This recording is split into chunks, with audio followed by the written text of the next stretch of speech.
Oh man, it's 100 degrees where Dave is. He's It is. melting away. It is, but we made it. We finally get to do a marathon. Yes, we get to do it. We'll be right back after this. Uh, wait, what? Sit, Ubu, sit. No. Good talk.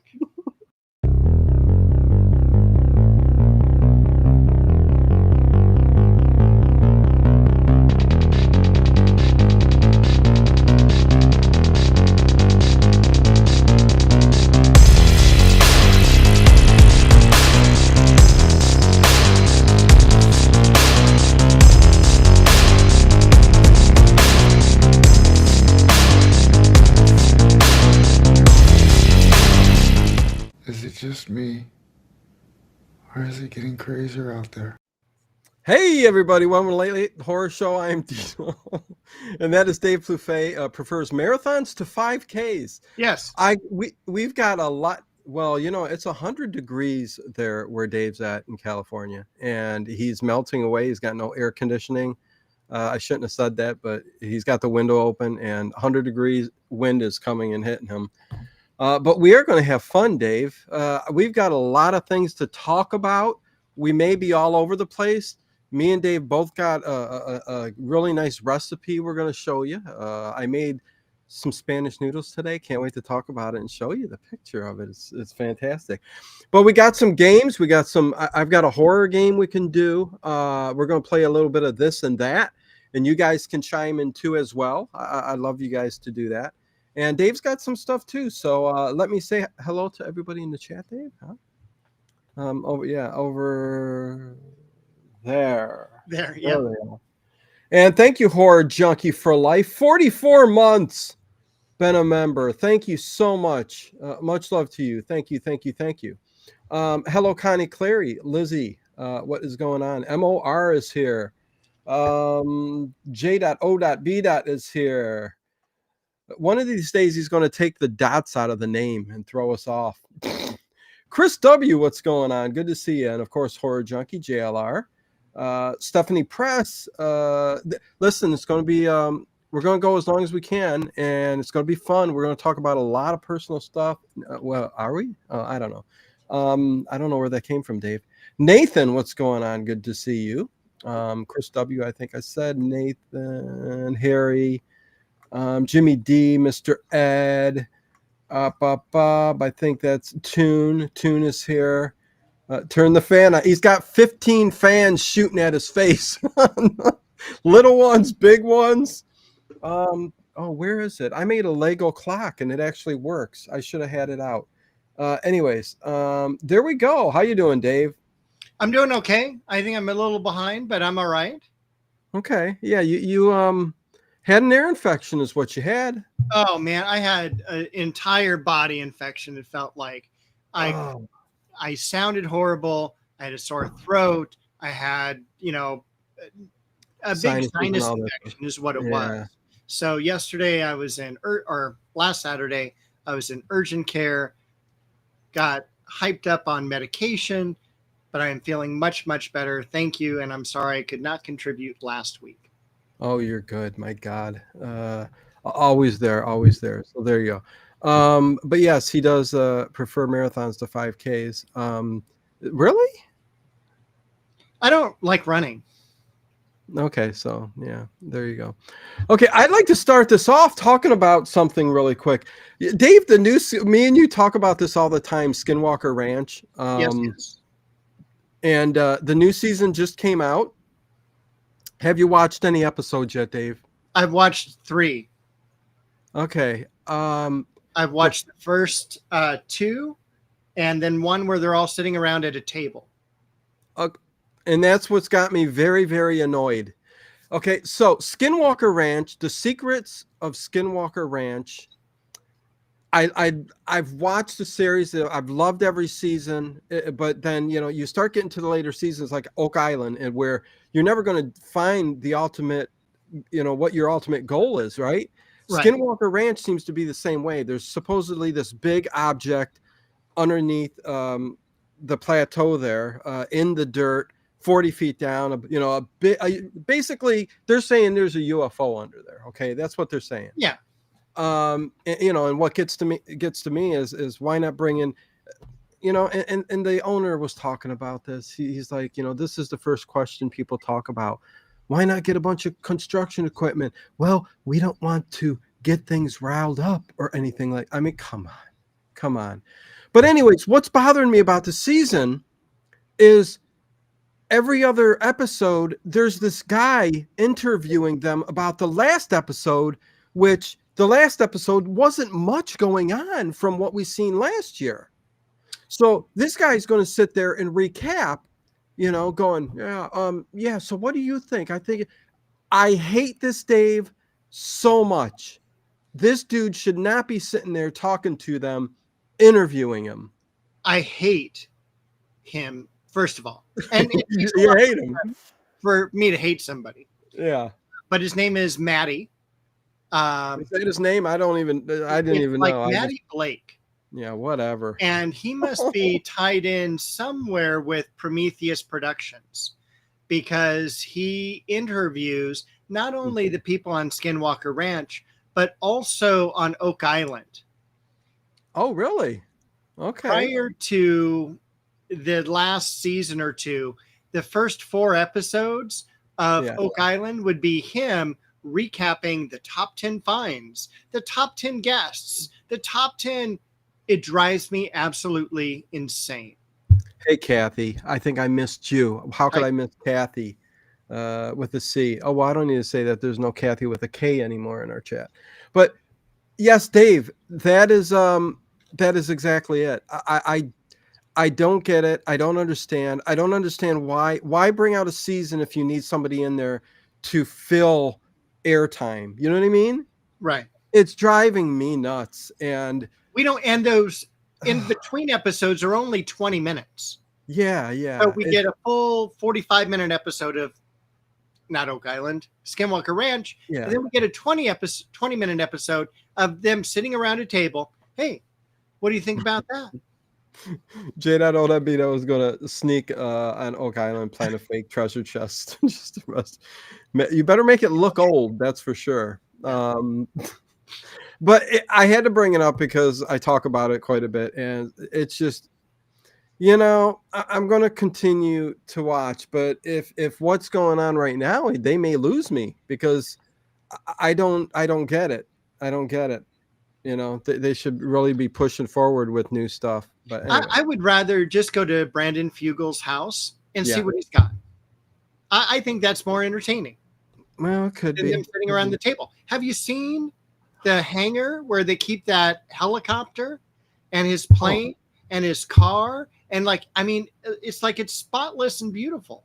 Rich people, man. That's what I mean. It's what you get there. Fluff Chick Productions, $5. Thank you, Dino and Dave, for doing this. Thank you, Connie. Appreciate that so much. Where is Bo? Is Bo outside? Bo is outside because it's hot, and she is laying in the shade with her raccoon tail off of the chair. Nice. Okay.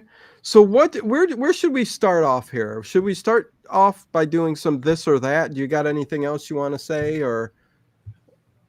Well, I always have a lot of stuff I want to say. Well, of course you do. Hey, Gigi. You know, whenever you want to start, I do have some Dino trivia for the group, and it may be even difficult for you. Okay, I can't wait. Let's start off with a little game. Let's get everybody like involved and part of all of this. And you guys can type away in the chat which you prefer. We're going to start off with this or that. 70s and 80s sitcoms, and I'm going to name 2, and you're going to tell me which one you prefer. And me and Dave are going to talk about which one we prefer. And I'll look in the chat and see if it's overwhelming one way or the other, and just have a little bit of fun. Hey, AJ, what is going on? Good to see you, AJ. Appreciate you being here.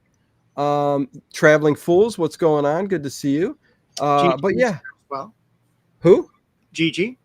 Yes, I said Gigi. Yeah, I did. Yeah, you can't hear, so, you know, ear infection. No, it's gone. Anyways, so yeah, so you guys type in as well when you hear, and this should be a little bit of fun. 70s and 80s sitcom, this or that. I thought that was fun. I've got I've got a whole mess of them. So we'll just when we're ready and we're done with it, we'll move on. But All right. Overkill with an O.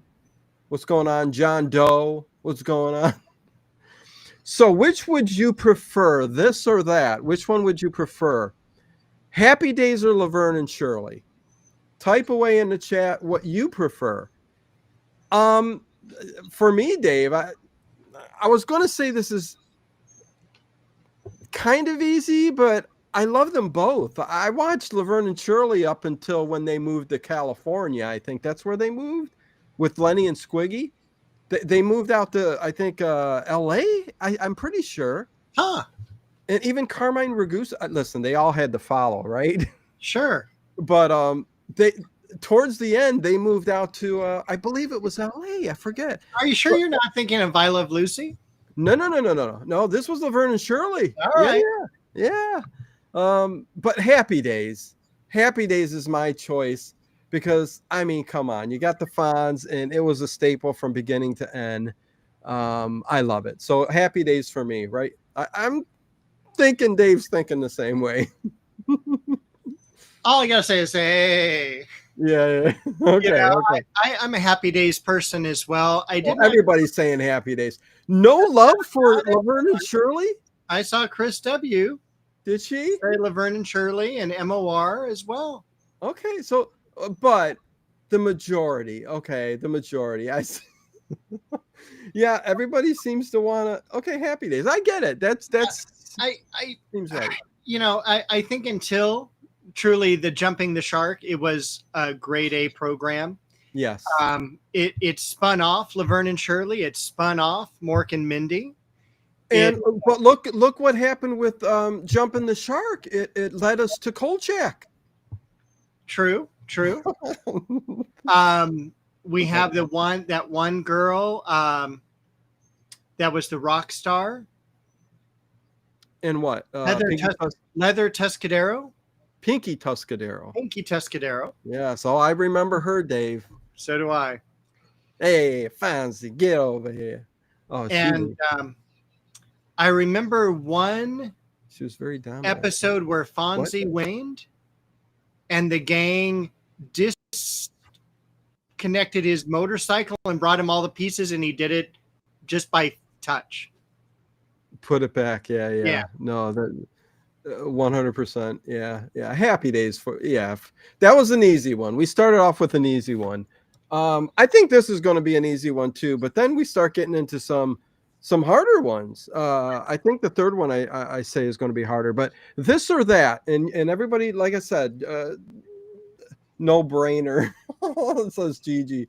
This is a no-brainer. Listen, Laverne and Shirley. I loved Laverne and Shirley. I still do. You guys are going to find out about me. Oh my God, this guy still likes to sit there and watch shows like The Facts of Life and stuff like that. Yes, I do. I'm nuts. And Karen Hodges has joined us. Karen, what's up? Good to see you. Hello, Karen. Chris W., a $4.99 super chat. Thank you. Super sticker. Hippo character applauding, nodding in approval, saying good. Thank you, Chris W. We will appreciate all donations tonight and super chats, as this is a marathon. They will all be donated to me. I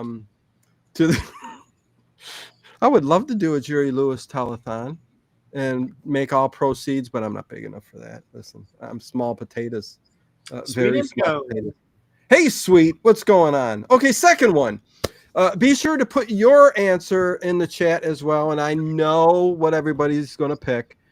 This or that. Three's Company or Too Close for Comfort? I think that's so, yeah, this is too easy. Three's Company. Although, Dave, I did enjoy Too Close for Comfort as well. It wasn't a bad show, but it was, it's not no Three's Company. You got the Ropers, you got Mr. Furley, right? Oh my gosh. You got Larry, the gigolo from next door. You've got great.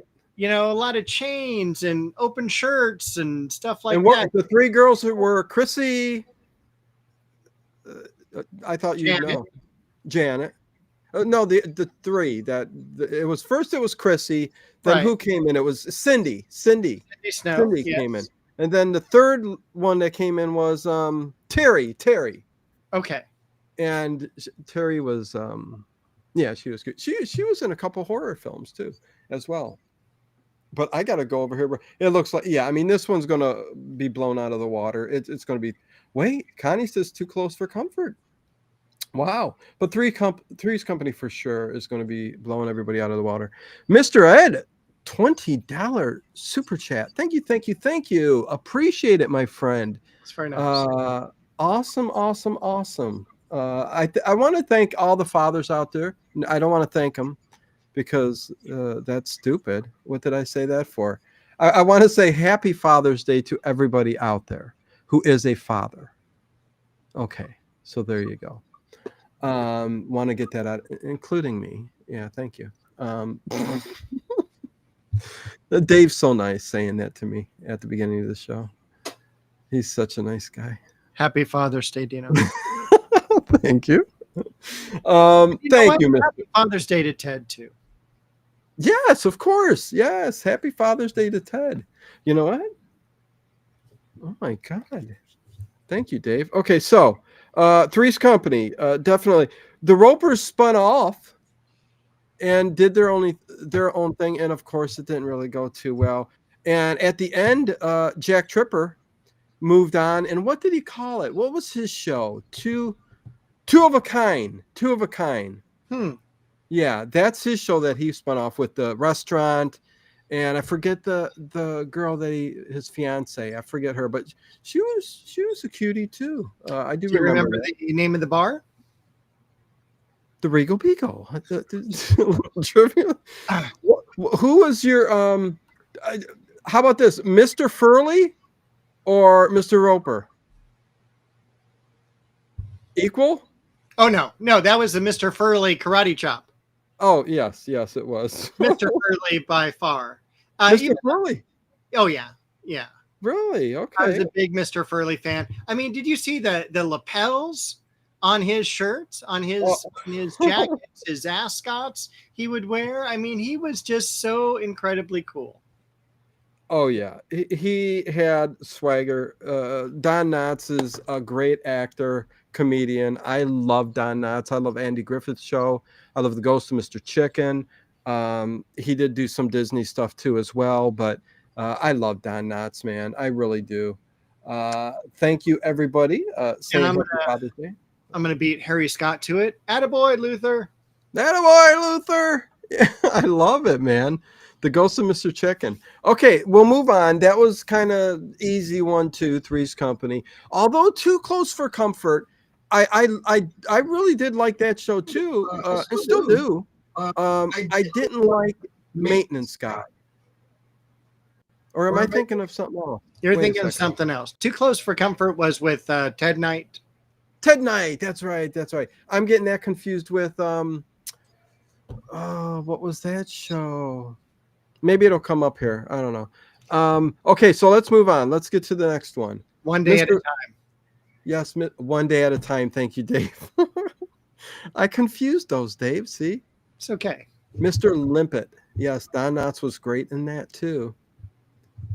Those old Disney movies, they were great. Well, I mean, of its time, you know what I mean? It's something it was. Okay. I think, well, let's do a little bit harder one. I think this might be harder. All right. Everybody, this or that, Cheers or Night Court? Is that still too easy? Still Cheers or Night Court? I like them both, but I think Cheers is by far the better of the two. I agree. Although I loved it with Shelley Long. Yes. I did not like it with, what's her name? Kirstie Alley. Kirstie Alley. Thank you very much. There was something about her that just like fingernails on a chalkboard. I did not like her in the show. I did not like her either, but you know who I didn't like, and I'm a little embarrassed to share this. I didn't like Woody, Woody. Woody Harrelson. I was going to say that. I really liked Coach, and Oh, I loved Coach. and Loved Coach. and he just couldn't be replaced. No, it's yeah, the Coach years were the best years. Yeah. The Shelley Long years were the best years. But it ended up being over the long haul. If you could put away, your dislike for Kirstie Alley, me, and you for Woody. I mean, I didn't mind Woody Harrelson. I really didn't mind him, but yeah, he was no Coach, He wasn't. and no, he I wasn't. keep remembering the Kelly song. Oh God. Why? Because you're Kelly, Kelly, Kelly, Kelly. Sorry. No. But And it's spun off Frasier too, so it did. Did you like the ending scene of Cheers?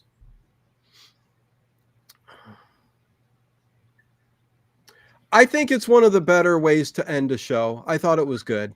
Yeah, it didn't bother me like a lot of them do. I thought it was good. It's better than Seinfeld's ending. That's for sure. 100% better. Better. I loved it when he's closing down the bar, tells the last people that, hey, sorry, we're closed. Straightens Coach's picture against the wall, walks into the office. You can't get better than that. Oh yeah, no, it was good. It was good. A lot of stuff going on here. Let's see, Kathy, Fathers of All Kinds, for Babies, Alien. Yes, yes, yes. Three's a Crowd. That wasn't the name of. Why do I keep hearing an echo from your microphone? What's going on? Three's a Crowd was not. What's Three's a Crowd? Three's a Crowd, I believe, was a spinoff of Too Close for Comfort. Maybe we're all just getting us all confused. I thought it was Two of a Kind, but maybe Three's a Crowd was the Jack Tripper from Three's Company. Maybe they went with Three's a Crowd. I don't know. Anyways, whatever. AJ Starhager, thank you. Member for 28 months. Thank you. That's a long time. That's like over 2 years, man. Dave. Overkill with an O for I was 40 told months. there would be no math. 40 months. That's over 3 years. Dave, I'm good with math. Less than 4. Thank you, Overkill with an O.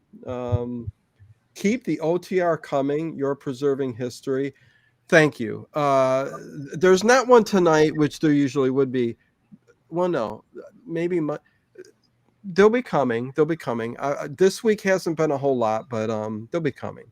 Thank you, Overkill. And I think I said hi to Stefan Clark, Furley. Yeah, he was priceless.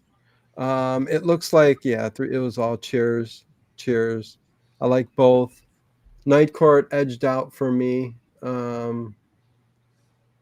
Yeah, okay. Can't decide. So there was some Night Court. Night Court was good, Dave. Did you even watch? Yeah, you watched. Oh yeah, because it followed the Thursday night setup. So we had Cosby and Family Ties, and then we'd go to Cheers and Night Court, and then finally Hill Street Blues. There you go. And yes, Three's a Crowd was the Jack and Gage. I believe it's been 35 years or so. Yes, Chad. Thank you. Two of a Kind. What am I thinking? That's probably just some other weird show that was like short run or something like that. But that stuck in my head. Three's a Crowd is what it was. And it wasn't bad. Night Court. The only thing that bothered me with Night Court was the judge. What's his name again? Harry. There was something about him, even in Cheers, and he played a role in Cheers too. He did. And I think spun off to Night Court. Am I wrong? I don't know. We had Night Court, and then he had his own TV show, wasn't it, called Dave or something like that? Oh yes. Oh yeah. Where he played a magician. Like that's what he wanted to do. Yeah. And he's passed away now, I think, right? Yeah. He died very young. Yeah. Most of the people now on Night Court have passed away. Marky Post died a couple years ago. She was a looker. Yeah. There was a beautiful blonde before her that kind of had short hair. Yes. I remember that. The guy who was the assistant to Harry, man of color, Max. Yeah, I can't. I'd have to bring up IMDb for every show, and I'm not doing it. I'm doing too much here, so and I'm bad with names, anyways. But yeah, yeah. Then we had both of the bailiffs were cool, and yeah, and then there was Bull, big Richard Mole. yeah. Like J.O.W. says, Night Court was more of a fun, silly show. So it was. Yeah. It was a good way to end the evening. Yeah, Cheers was funny, but Cheers also gave you some kind of deep thought on different topics and stuff like that. So, okay, now here we go. This I think it might be a little tougher. I really do think this one. Let me know in the chat. And again, thanks everybody for being here and hanging out with us for as long as you want and can. Here we go. This or that, which one do you like better? The Facts of Life or Different Strokes? I think that's a kind of a pretty even. I was worried you were going to bring this one up. Really? Okay. Although, for me, it's like a 40-60 or a 60-40 for Facts of Life. I think, for me, I enjoy Facts of Life more than Different Strokes. How about you, Dave? And well, first of all, you should thank Karen. Karen, thank you very much. $9.99. 999. Super sticker. Thank you, Karen. Appreciate that very, very much. Thank you. And again, all donations and super chats will go to me. Thank you. I'll send Dave half. Anyway. You send me some Spanish noodles. How about that? Oh, do you want to take a break real quick? After this one, we'll talk about some food. And then we can come back to it because it's fun. Okay, what's people saying here real quick before you say, Dave? All right. Facts of Life, Different Strokes, facts. Okay, Different Strokes. That's a tough one. I think Facts of Life for Kathy. Different Strokes was good too, but okay. It looks like Facts of Life overall. So there you go. But yeah, go ahead, Dave. Which one for you? I'm going to say Different Strokes for you. No, I'm going to go Facts of Life. Really? Okay. Yeah, but also 60-40. Okay. Yep. I do have a couple. I was looking up at the DVD collection. I do have a couple seasons of Facts of Life. I don't have any seasons of Different Strokes. So I think that's what pushed it over the edge for me. I love how the first season is so different, where you have Mrs. Garrett, and then you have about a dozen girls, including Molly Ringwald. And then the second season or third season, everyone's out, and it's just the four that take us to the end. Do you remember? Yeah, I like when they break it down to the smaller group. I mean, it was a little overwhelming with all those girls. It was a lot of characters. Do you remember the name of the school? Thank you, Unc. And no, I don't. It was the Eastland School for Girls. That's right, Eastland. That's right. Look at Dave. He knows. Different Strokes. I love one more thing. I did not like when Mrs. Garrett left and we got Cloris Leachman. No, yeah, 100%. I think what kept it afloat, because the girls opened up that, like, what was it, a restaurant or store? A restaurant. That's yeah. And George Clooney was like a helper there, so he got his start and whatever. But yeah, Cloris Leachman, I didn't like it, but the girls held it up. I mean, they still had good camaraderie. And then when we get to Different Strokes here, I still love that too. But again, I forget how many seasons, Dave, but the early seasons there were really, really good. And they really hit on some some deep topics too. Oh yeah, yeah. I forget who it was on some award show said I learned the facts of life from the facts of life, and Oh, and they did cover some really important and poignant topics. exactly, 100%. And I think we're gonna continue to do these because this is fun. I like this, but we're gonna switch real quick now. And it looks like for everybody, for most people, it is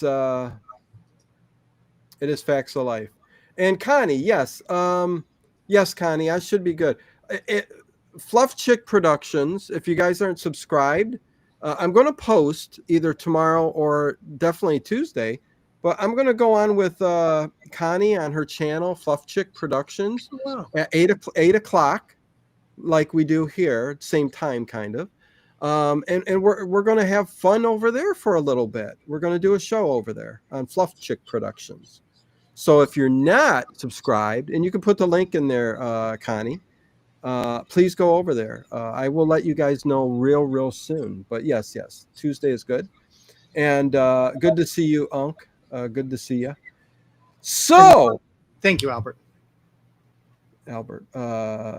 Hey, Dino and Dave. I hope you're feeling better, Dave. Thank you, Albert Jacobs. Really appreciate it.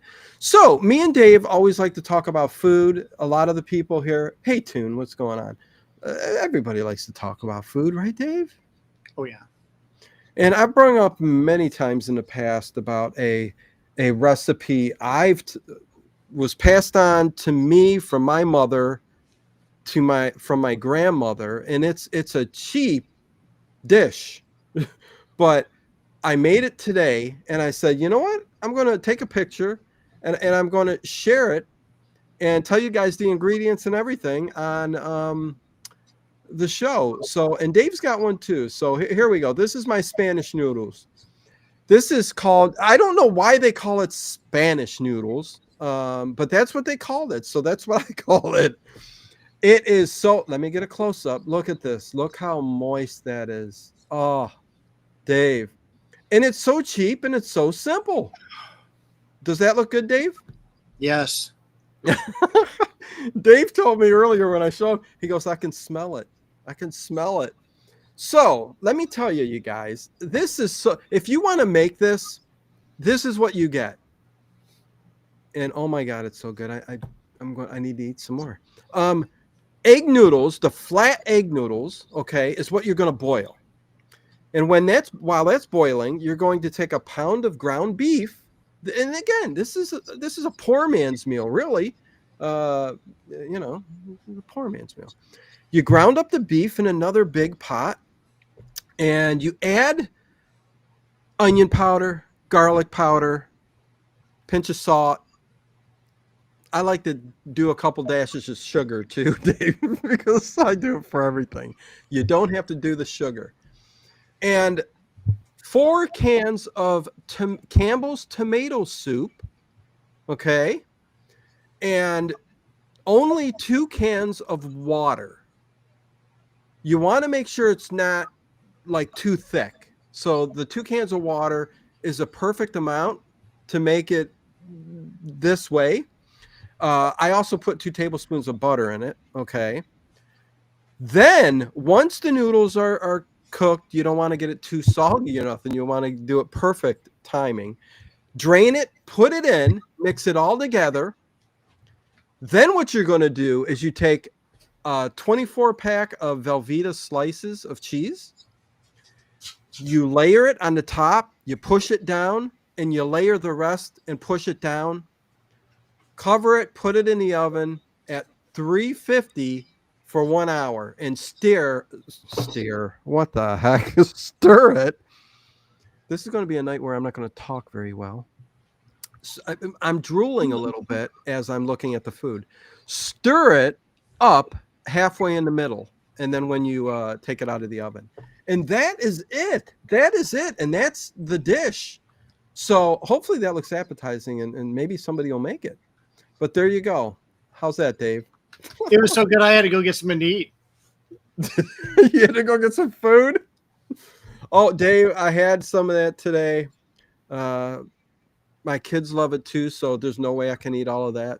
They've got a big helping for themselves too. Oh, it's so good. You got me with hamburger, says Mr. Ed. And it's something that's not Looks only simple computer to monitor. do, you can reheat it pretty easily. Oh, 100%. That's the goal. The goal is it's so good and cheap. It'll last. It's going to last me all week, really. Oh, yeah. Well, maybe not. I don't know. It's. I did give some of it away. Dino, what have you didn't put into it? Oh, that's not that much, Unc. What are you talking about? Will you send me some of that, Dino? I could. No, I can't actually. I thought that was tomato soup. Oh yeah. So hopefully I got everybody nice and hungry. I will definitely have to make it. I wrote it down. Yeah, tell me what you think of it, Chris. It's so good, so good. Chili spaghetti tonight for dinner. Stephanie, I got another recipe I'll be doing, but Dave, you got something. Yes, but now I want chili spaghetti. I know, right? That sounds really good. So good. So I'm going to put a picture up of Dave, and he can talk about what this is. He didn't even tell me, so I'm going to be surprised. Yay! Here we go. What's this, Dave? All right. So this is something that my mom would make when I was a kid. Looks like cornflakes on top. It's Fritos. Oh, Fritos. Yeah. Oh, you got me. So what you do first is you get ground beef and you mix in sliced tomatoes, and then you put that in the oven. When it comes out of the oven, and I don't know for how long or how high or anything like that, I'm sure you could find it online. Something like shepherd's pie Fritos or things along those lines. But then you're also separately making mashed potatoes. And then what you how our chops are going because we're looking at food. Go ahead, Dave. I'm sorry. And then what we do is we mix in some Fritos to the beef, and we also mix in some Fritos as well on top of the mashed potatoes. And then that goes back in the oven just for a few minutes to melt the cheese on top, and usually mixing in maybe some fried onions as well for some flavor. And then it's beautiful. It's like a pie that has, beef and tomatoes at the base and then mashed potatoes on top. So it is like a shepherd, and it's delicious.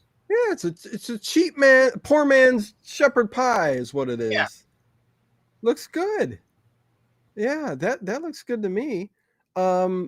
Yeah, really quick, Kathy. I'm not sure if you're asking me, but yes, I for mine, yes, I ground the beef first. Brown it, cook it up. It would be the same for mine.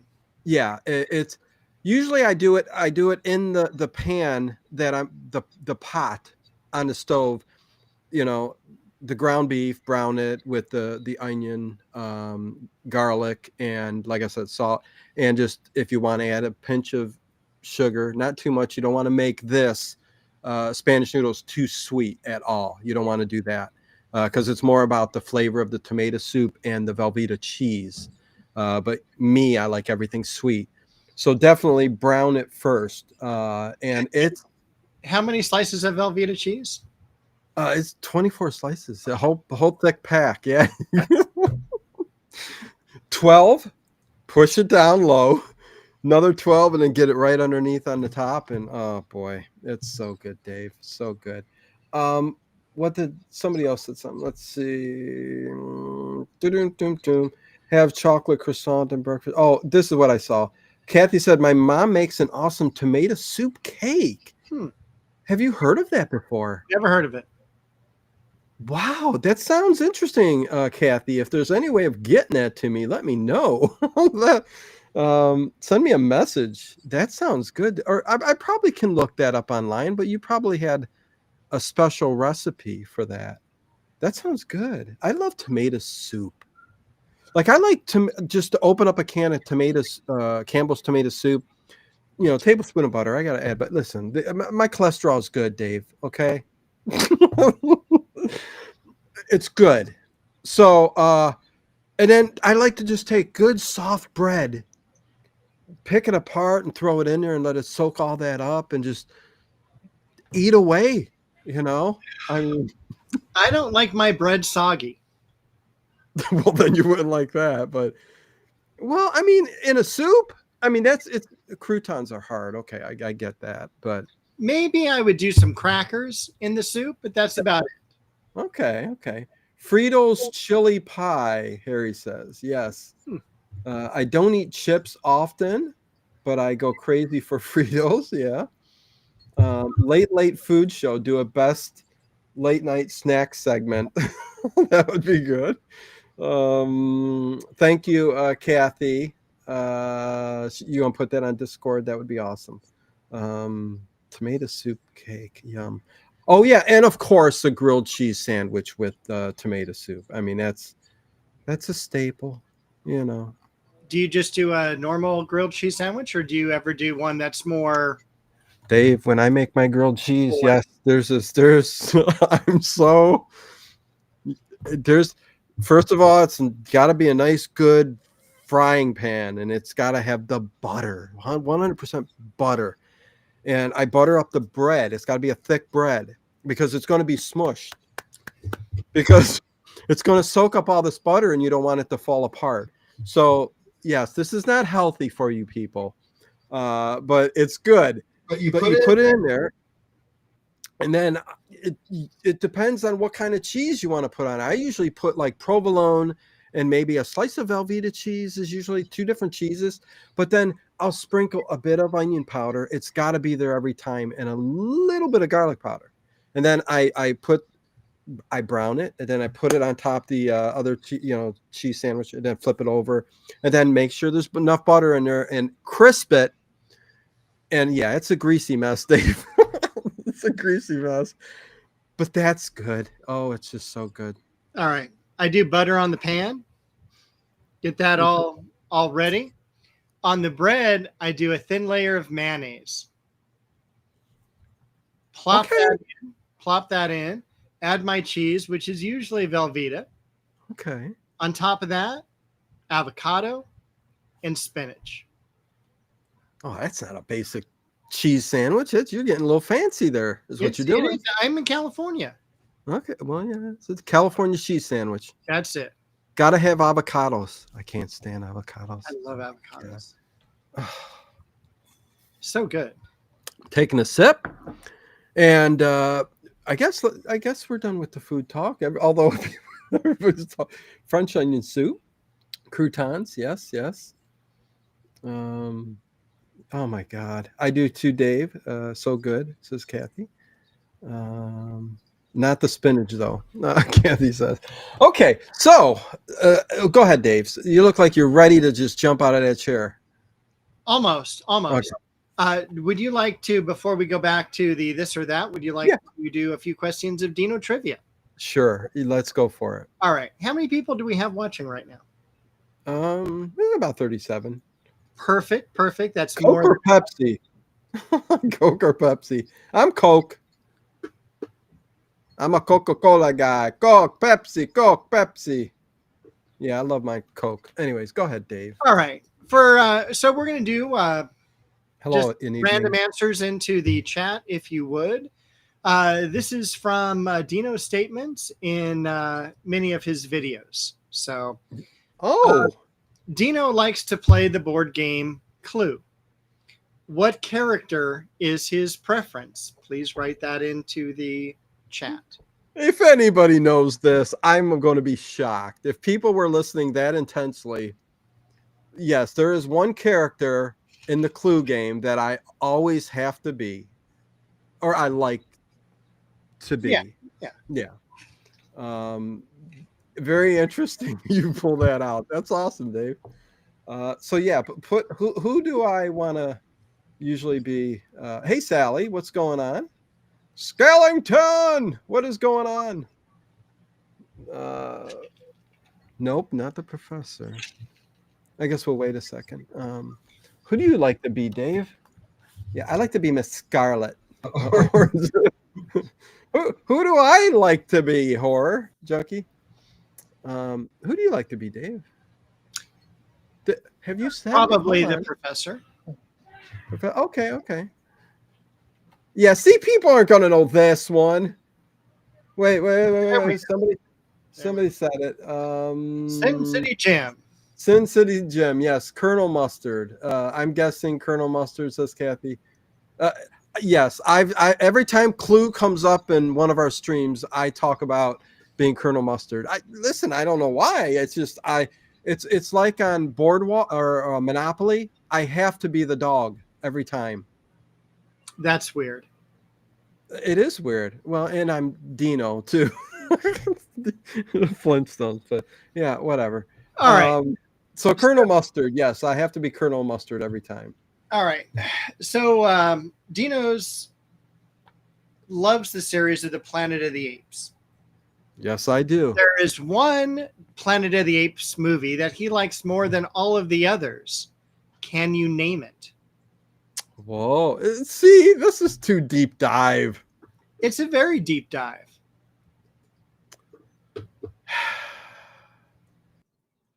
Wow. Immediately, I will give a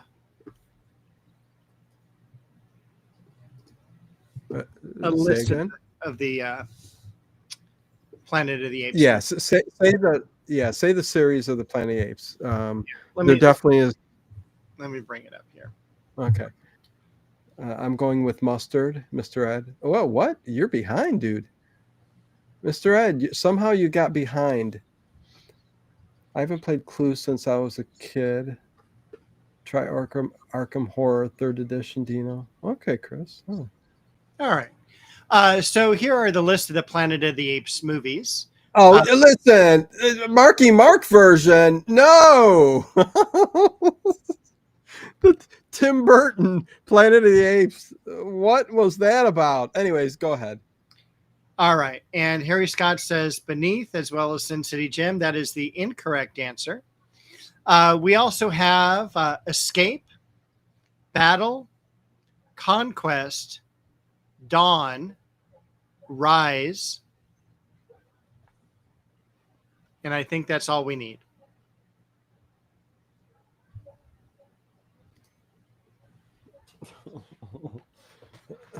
Say something, Dave.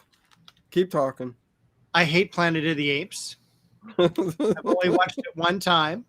That's all you need to watch it. Oh my God, you're terrible.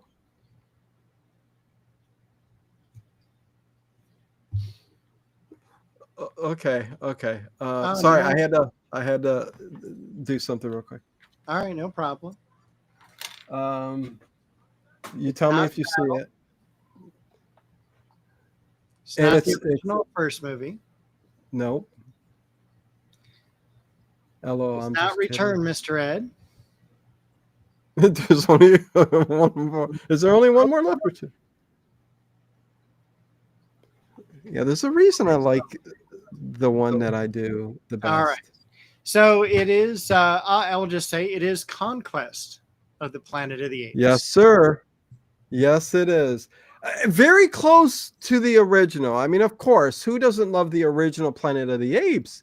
But Conquest is it's all altered. It's an altered timeline. It's weird how it works in the timeline of things, but it's where the baby, and there's no spoilers here, but it's the baby of Zara and Cornelius that was left to Ricardo Montalban, his circus, in Escape, where they came to Earth through that same kind of, they reversed the timeline, wormhole or something. They got back to Earth and they left the baby, and this baby was trained and he could speak, and Ricardo Montalban, the circus owner, raised him. But then we started training apes to be maids and workers and stuff like that. And he went to the facility, and basically he named himself Caesar. He pointed his name in the book. He's like, Caesar. And he looked at him with these eyes. They were so mean. And it was still Roddy McDowall playing Caesar, the similar character to Cornelius, but because it's Roddy McDowall, it looked like him. But it's just such a good movie, Dave. I love everything about that. I love how because it shows the backstory of how, you know, they took over and well, not how they took over. What am I talking about? But Caesar takes over, and then the movies get cheaper and cheaper and cheaper. But I still love them because the subsequent films, Caesar's in charge and he's trying to build up society, similar to the ones that are, out now, the newer ones, which I really do like the newer ones too. They're really good, but nothing beats the original. Anyways, I'm sorry, Dave, I went on. That's okay. That's perfect. I just have, we'll just do one more question. We all know that Dino's uncle passed out at a drive-in theater. What movie was playing at the theater? Let's see who remembers. And yes, it is horror. Yes, my uncle, there were two movies that I mentioned that freaked me out as a child, that my uncle, not only am I at a movie theater where this movie was scary, but my uncle happens to pass out, eyes in the back of the head. They're doing CPR on him and breathe. I'm like, what is going on? It tripped me out. Apes is a classic sci-fi. Yes, Chris. They got it very quickly. Okay. Yes, MOR got it. Chris W got it. Psycho, Jaws, Exorcist, question mark. Yes, I have talked about this quite often on the channel because it freaked me out. Me and my uncle was in the car at a drive-in theater watching The Exorcist. And my uncle, once again, because the first movie was at a theater maybe 6 months earlier, where we went to go see The Manitou. And if you haven't seen that weird spiritual horror movie, you need to see that one. That's a trip. But then we were back and I knew what was happening because it happened before. And I'm looking, and it was the scene where she started throwing up the pea soup. And my uncle gets out and he falls down. And me and my uncles go, my uncles, I swear to God, I think he was crying. I didn't cry, but I was like, what the hell's going on? Now, did he get out of the car or did he pass out in the car?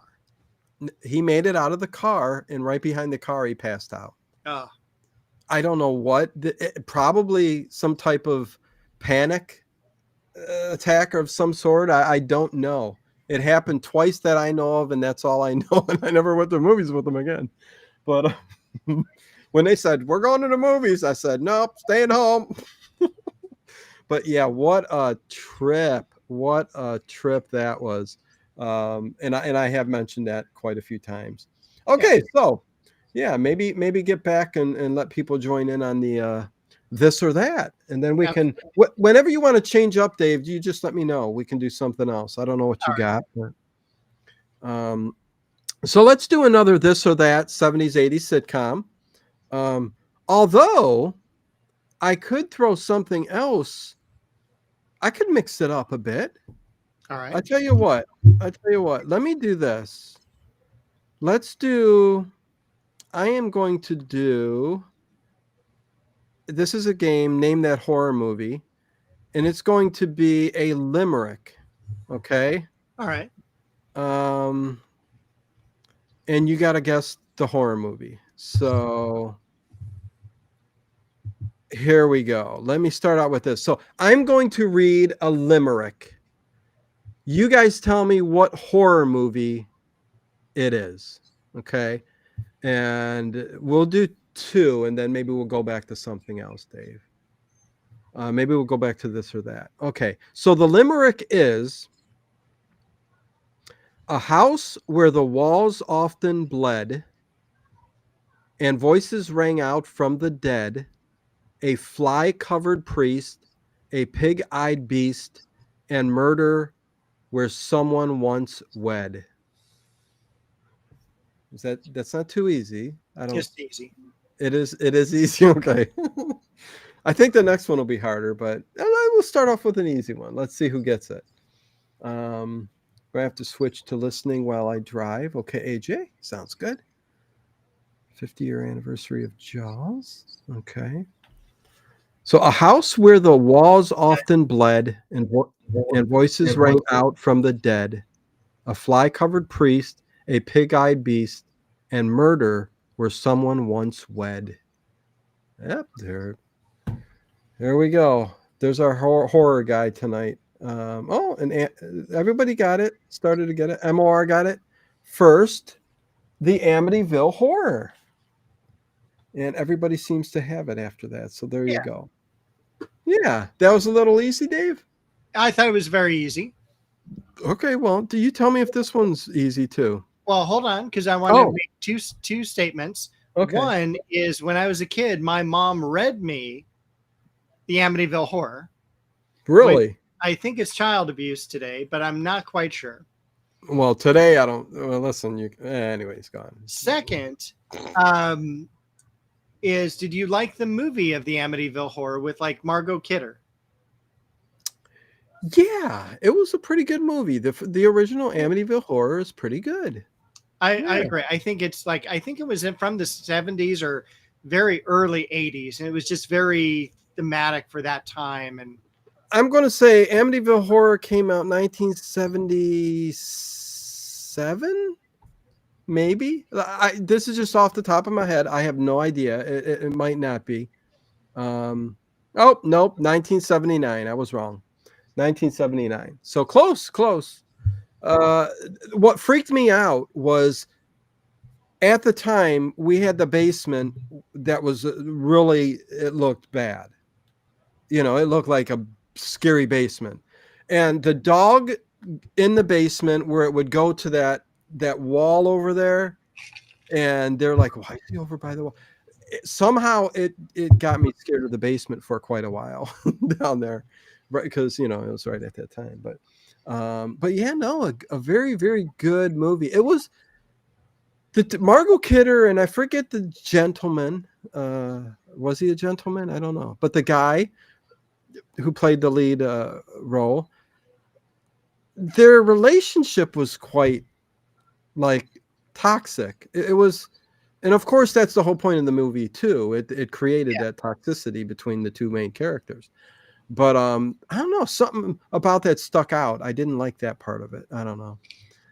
Maybe because it was what was going on in my life as a child. Anyways, go on, Dave. And then also Mr. Ed a while ago wrote down, I first saw Planet of the Apes at the drive-in. Parents brought us. What a treat it was. And that's one thing that I do miss is that we all would pile into whoever had the station wagon. Yeah. Or a big car, and we would just have our food and drink and watch the movie. It was fantastic. Oh, yeah. I wish there were places like that still today. Yeah. I think of this quite often nowadays. I don't know why, but I mean, even though I'm consumed with what I do on the computer, Legos, all of this technology and stuff that's here. I tell you what, I mean, it's a shame. I feel sad that the kids miss what went on during my time, like 70s, 80s, Yeah.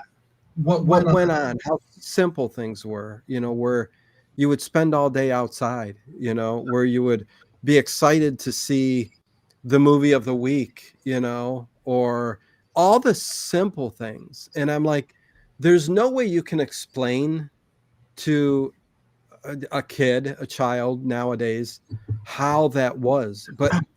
And they would say, well, listen, it's just different, and they do say that. They're like, it's just different. It's our generation. We just do things differently. But I'm like, no, I think if you really went from here to there and all of that was taken away, well, it would shock them, first of all, because they're addicted. But it was just so much better, Dave. Happier. Well, I would always remember, it kind of brought it to mind when we were just talking about the different TV shows. If for some reason you missed a TV show, that was James Brolin. I'm sorry. Go ahead, Dave. Yeah, so you would miss that episode if you missed that week. Whether your family was like, oh, no, we're going out to Aunt Edith's house for dinner. It's like, Yeah. no, I'm going to miss that episode.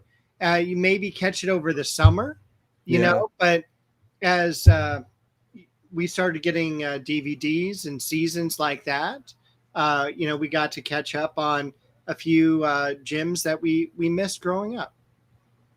Oh yeah. Oh yeah. Well, we can hark back to what we used to watch on TV now with, the Blu-rays and DVDs and stuff. But, uh, there's times where I sit there and I go, I would love to just become a minimalist, get an old TV with tube TV, the back, Yeah. and somehow hook it up. Just make everything look like it. I don't know. I think just the world speeds up so much and you get overwhelmed with all the technology. And yeah, the cell phone, it's like it is something you need if you got a family. Well, even present day But remotes for a TV, oh my it's God. like they can power the space shuttle. Yeah. No. I was, over at my mom's last night, and I'm Yeah. like, can't we just have an on, off, click, click, forward, back type of thing? I go, I'm ready to go up to a TV and, turn the knob, and you just can't do that. It's like, how do you run this? How do you run that? How do you record? We Recording. need we need Sanford and Sons clicker. Oh, totally. On, off, up. Hey, Beth Germanetti, good to see you. It has been a while. Much love to you as well, Beth. Appreciate you being here. Let's see. A Shadow from the Tomb. Yeah, it took me like 20 years to finally see the conclusions to some Doctor Who episodes I saw when I was a kid. I mean, that's the other thing. I mean, there are a lot of good things and positives, and you can argue about that fact. It's good that we have that, but you know, being connected to everything and having to be connected to everything, it's just I don't know. Anyways, let's move on, Dave. I'm not going to bring it down, but Let's do another. okay. Let me do one more limerick. Let's see if this. That's what I meant to say. I couldn't think of the. Yeah, let's see if this one's a little bit harder. I kept thinking leprechaun. Leprechaun. It's a limerick. Yes, I I miss I miss bookstores. Oh, Chris, I miss bookstores. Goodwills, even though there's some out there, there's not that many. Antique stores. So many things just I miss doing. Anyways, the limerick is, and name the movie. Name the movie. A whisper in white sterile halls where needles and whispers creep walls. A baby's the key, but who holds the fee when demons make nursery calls? What do you think, Dave? Easy? Oh, it's hard. It's hard to get them too tough. Well, let's see. Dave says he knows that it's too easy, so you point out who gets it right. So let's see who might get it right first. I will say it again. A whisper in white sterile halls where needles and whispers creep walls. A baby's the key, but who holds the fee when demons make nursery calls? Oh, I guess it was too easy. Dang it. MOR, Harry Scott, Sally, Chris W., Connie, Rosemary's Baby, my favorite movie of all time. And here is Tune. So, very good. Very good. Yeah. Everyone got it. Yeah. I think that's kind of fun, but yeah, I didn't think it would be that easy. Anyways. Well, it's you. And we all know that Rosemary's Baby is your. Gave it away, right? Okay, well, let's go back to this and that, unless you got something. All right. Well, I was going to say on my trivia, I actually had what was your second favorite horror movie? Oh, okay. Well, let's do that. What? Man, this fluctuates at times. It does. I will say it is a giallo. Okay. Okay, so yeah, what do you guys think? Dave's got some more Dino trivia. And then we'll One go more, back and to then we'll do this and that. yeah, then we'll go back to this and that. What is Dino's second favorite horror movie? My first favorite is Rosemary's Baby.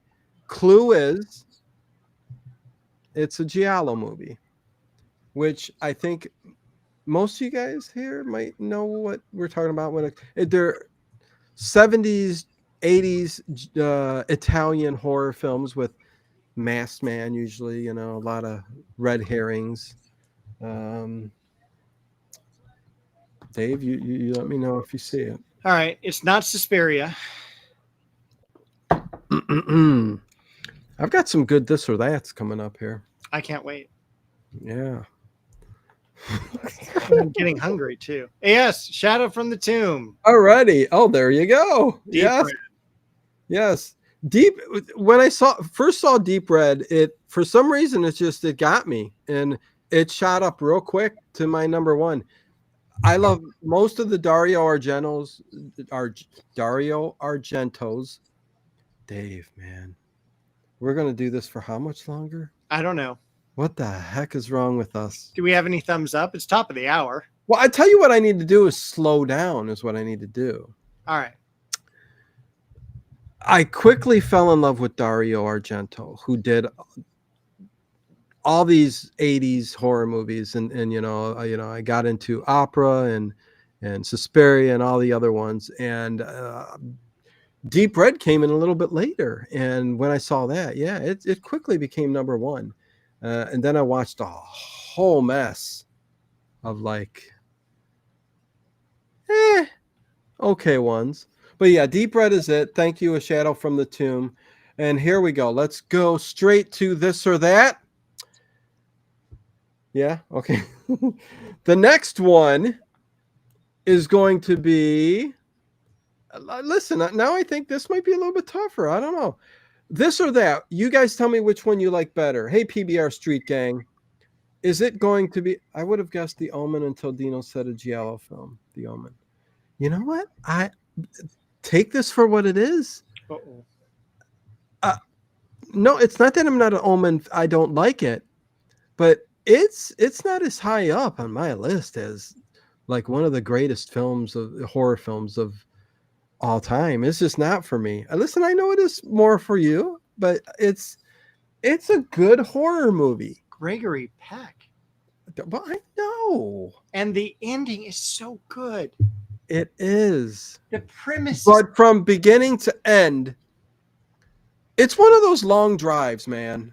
It's a long drive to the end of the movie, but it's a great movie. I mean, I give you, but there's so many more good movies. It's probably it's not in my top 5 horror, but it's in my top 10. Okay, yeah, that's what I figured for you. Me, where would I put it? I don't know. I'd have to really think about it. Top 50, top 75? I don't know. Dave. Sacrilege! How dare you? Okay, here we go, you guys. Oh, wait, Chad Farr. Those Argento folk are interesting to say the least, but I'm usually entertained, no doubt, or I don't finish them. Oh, yeah. Argento. Other than the stuff after, oh my God, what was the last good one? I mean, Crystal Plumage. Well, that's a good one. And then he started doing, I don't know, then they started not being so good, but you start losing that 70s, late 70s, early 80s vibe after that. And and after you do, I'm sorry. Yeah. Chris W. just reminded me. Mm-hmm. She had left a question for us in a previous comment that she wanted an answer for on the marathon, and I thought we'd do that. Okay, we'll answer that question after one more of these. Yeah. This or that.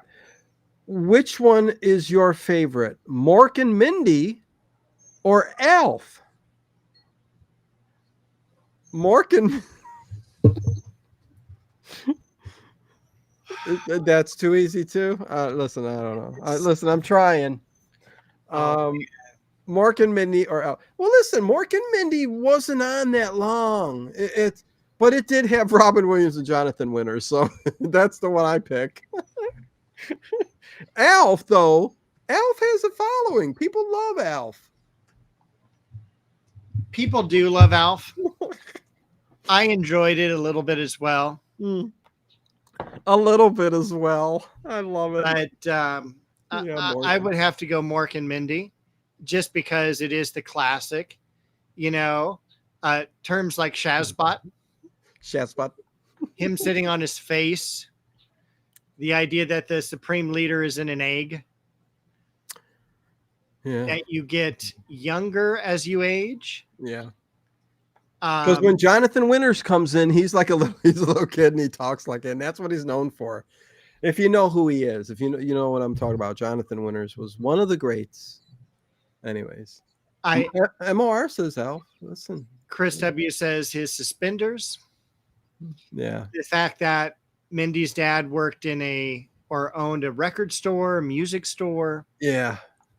Mindy's apartment was awesome. I really liked Mindy. Mork and Mindy. I don't care. I Oh, like how she looks. I don't care for her as a person. oh, okay. Getting deep. Shazbat. Yeah. Okay. So listen, I'm gonna have to think this out before I say it, because I do got a lot of other ones, and I know some of these are pretty equal.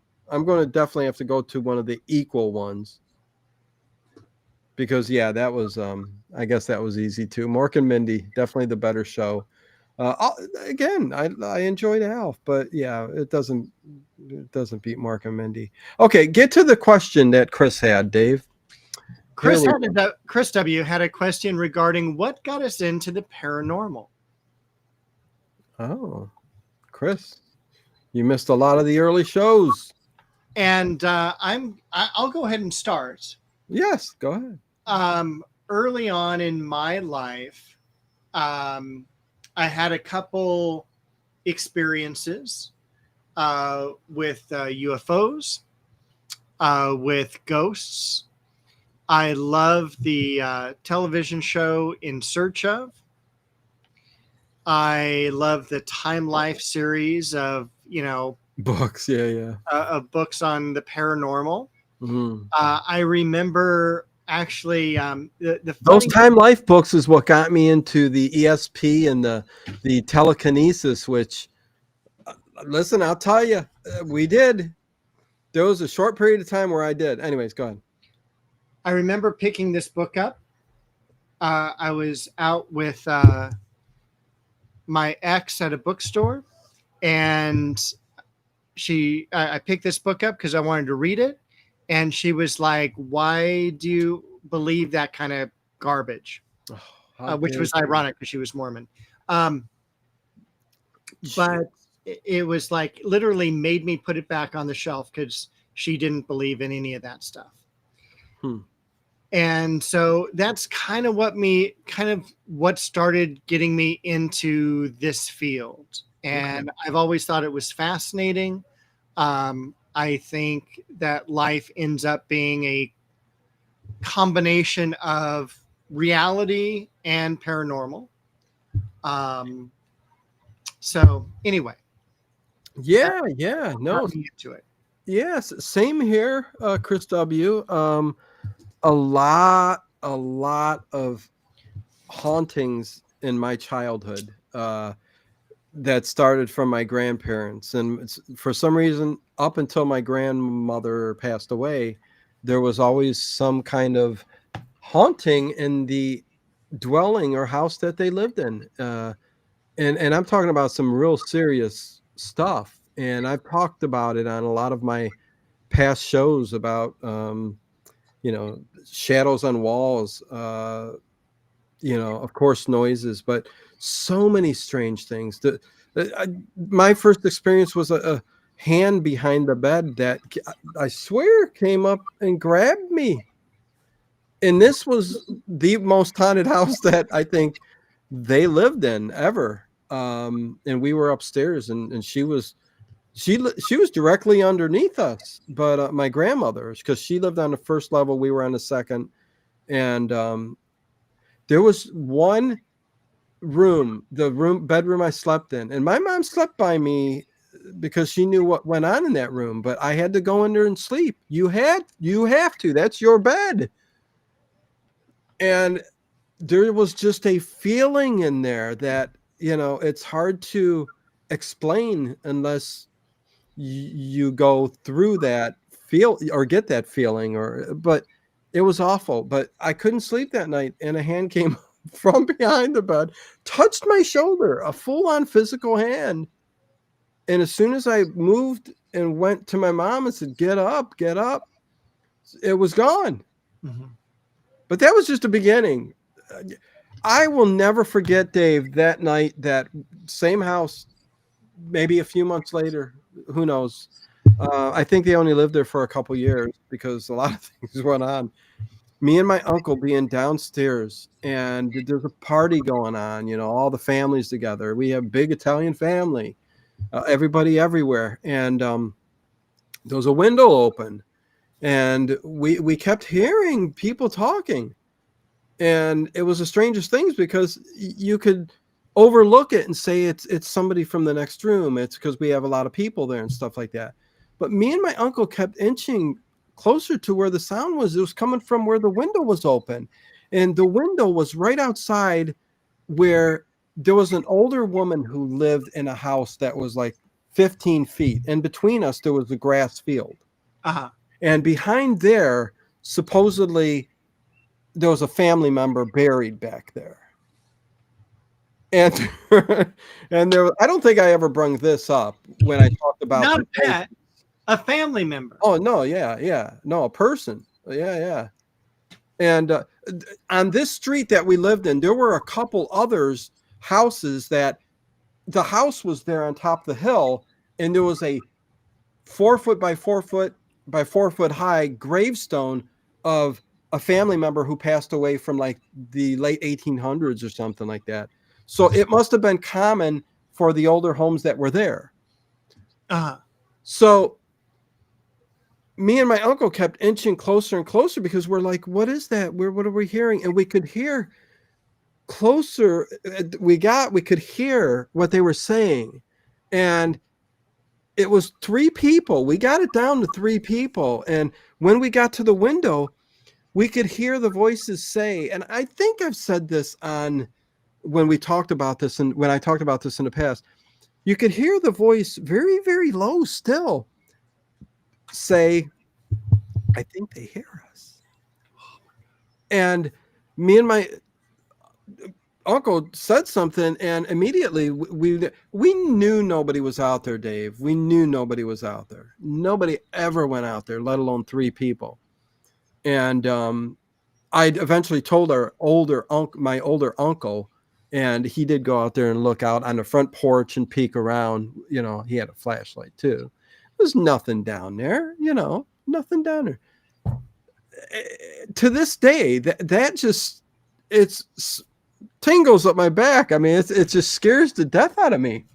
And again, we've gone over all the stories, but yes, Chris, that got me into it growing up, witnessing all of these hauntings, and then all the other paranormal stuff that went on through my life. And then, I got into like other things and experimental, and like the books, In Search of, all that stuff. So it's just been a part of my life forever. And Art Bell, I mean, but from childhood on, man, it was a part of my life. A scary one, man. I could keep going with these stories from my grandparents. But anyways, that's it. Yeah, and I was thinking, and Chris had said as well, what made me a believer? I don't ever think I was a disbeliever, because I saw what I thought I saw. Yeah. And no one ever said, no, that's not real, or anything like that. Well, That's the thing too. And thank you, Chris W, for the $4.99 super sticker. I appreciate it. Much love to everybody who sent a super chat so far. Thank you, thank you, thank you. Really appreciate it. You guys are awesome. Oh man, scared than I thought. Dino, thank you. Oh my God. Yeah, like I said, I could go on and on. But the thing was, whereas people will say, "Oh, you're a child, you're hearing things." No. This was stuff that really happened and was witnessed by every family member. I think I did talk about, in this same house, 11 p.m. every night. You pass perfect timing. You pass my uncle's bedroom where my two uncles slept. You would see not a full body, but you would see the remnants of the body just entering the closet with the foot, a booted foot going into the closet. Every night at 11 p.m. if you just get it at the right time. And believe me, my uncles were on top of it. The same room my uncle had seen one night, the shadows on the wall were one thing, but a full-on white powdered figure of a man messing around on the desk, and when he starts going, listen, there's somebody, and it turns around and looks at him. I mean, it just goes on and on. And my grandparents told us story after story of stuff that happened, and it intrigued me. And I've been in search of answers ever since. Really, that's why I've done paranormal stuff over the years, and still do behind the scenes, but it's just not part of the OTR old time radio show stuff that I do on here. But yeah, no, it's not a figment of anybody's imagination, mine. It's stuff that really happened, and hard to believe, and you got to witness it to believe it. But yeah, that's it. And Chris had also asked if you had been back to the house as an adult. No, they tore it down they tore that specific house down. What did my uncle say? Because he let me know, like 15 years ago. Oh wow. Yeah, and prior to that, it was in such a bad neighborhood that there's no way I would even go there and knock on the door and ask. So let's just put it that way. It was, because again, we even when we lived in that house, it was a poor neighborhood. My family grew up poor, and it wasn't there was I remember looking out the top window. I talked about this too as a small child, seeing all my uncles, and there was about 6 of them that was 16 years old on up, and it was a gang fight, Dave. It was like you would see from the 70s, like the gangs would come out with chains, switchblades, like it's the 50s, and there was some beef with my one uncle who was older, and these other guys said, listen, we're meeting this Soho. It was the Soho gas station at the time, if anybody remembers that. And I looked out the window, and my mom said, you stay up there, keep that door locked. They were all in there, each fighting each other, Dave, with different weapons. My one uncle had a pipe, 4-foot pipe, metal pipe. There was a police station across the street. Right. I forget what district it was. I couldn't tell you. But it was mind-boggling. And even thinking about it now, it's just like, wow. But yeah, no, the spooky stories were just nonstop.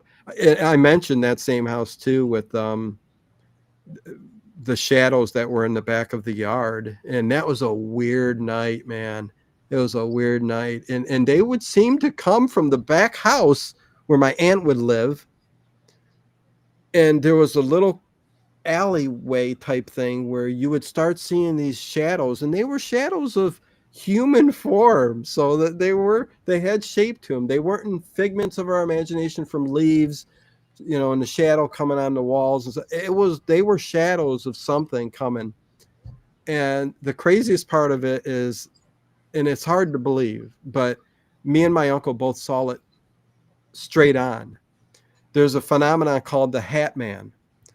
Okay, there was these shadows that came out through that alleyway, and we saw the last big shadow that came out. This figure was a full-on black figure with like a cloak. It was like some long cloak, but the hat was the big hat with a big long rim, that big, like a really long, wide brim, and it was all blackened, like just like a shadow, as if it was in charge of the other shadows. I mean, it was, and it was coming to the side of the house. I don't know, making its way, doing whatever.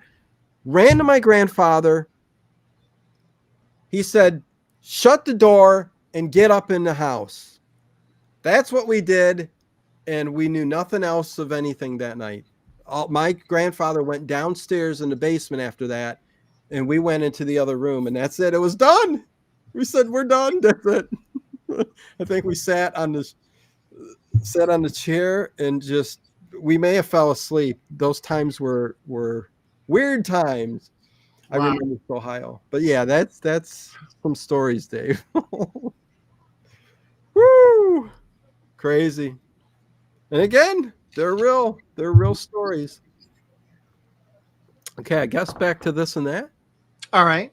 This or that. Sin City Jim does say I was a realtor in Vegas, which I think would be wild to be a realtor there.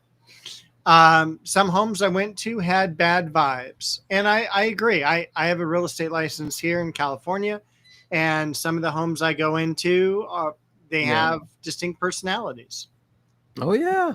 Well, we've talked about this. I mean, I'm a real believer in life and emotions and energy being imprinted on everything, everywhere, like homes, objects, cars, something sentimental to someone, everything soaks up the energy of the person that lived there, or the object that they had. That's why they talk about haunted objects or haunted places, but that gets into a whole different thing where, are the spirits still there inhabiting the place and haunting? Is there a residual haunting? And that's another thing where energy is left behind. Usually if you get those strange, weird feelings, usually there's some kind of residual haunting going on at the same time. So, but yes, Dave, 100%. Did I miss anything else?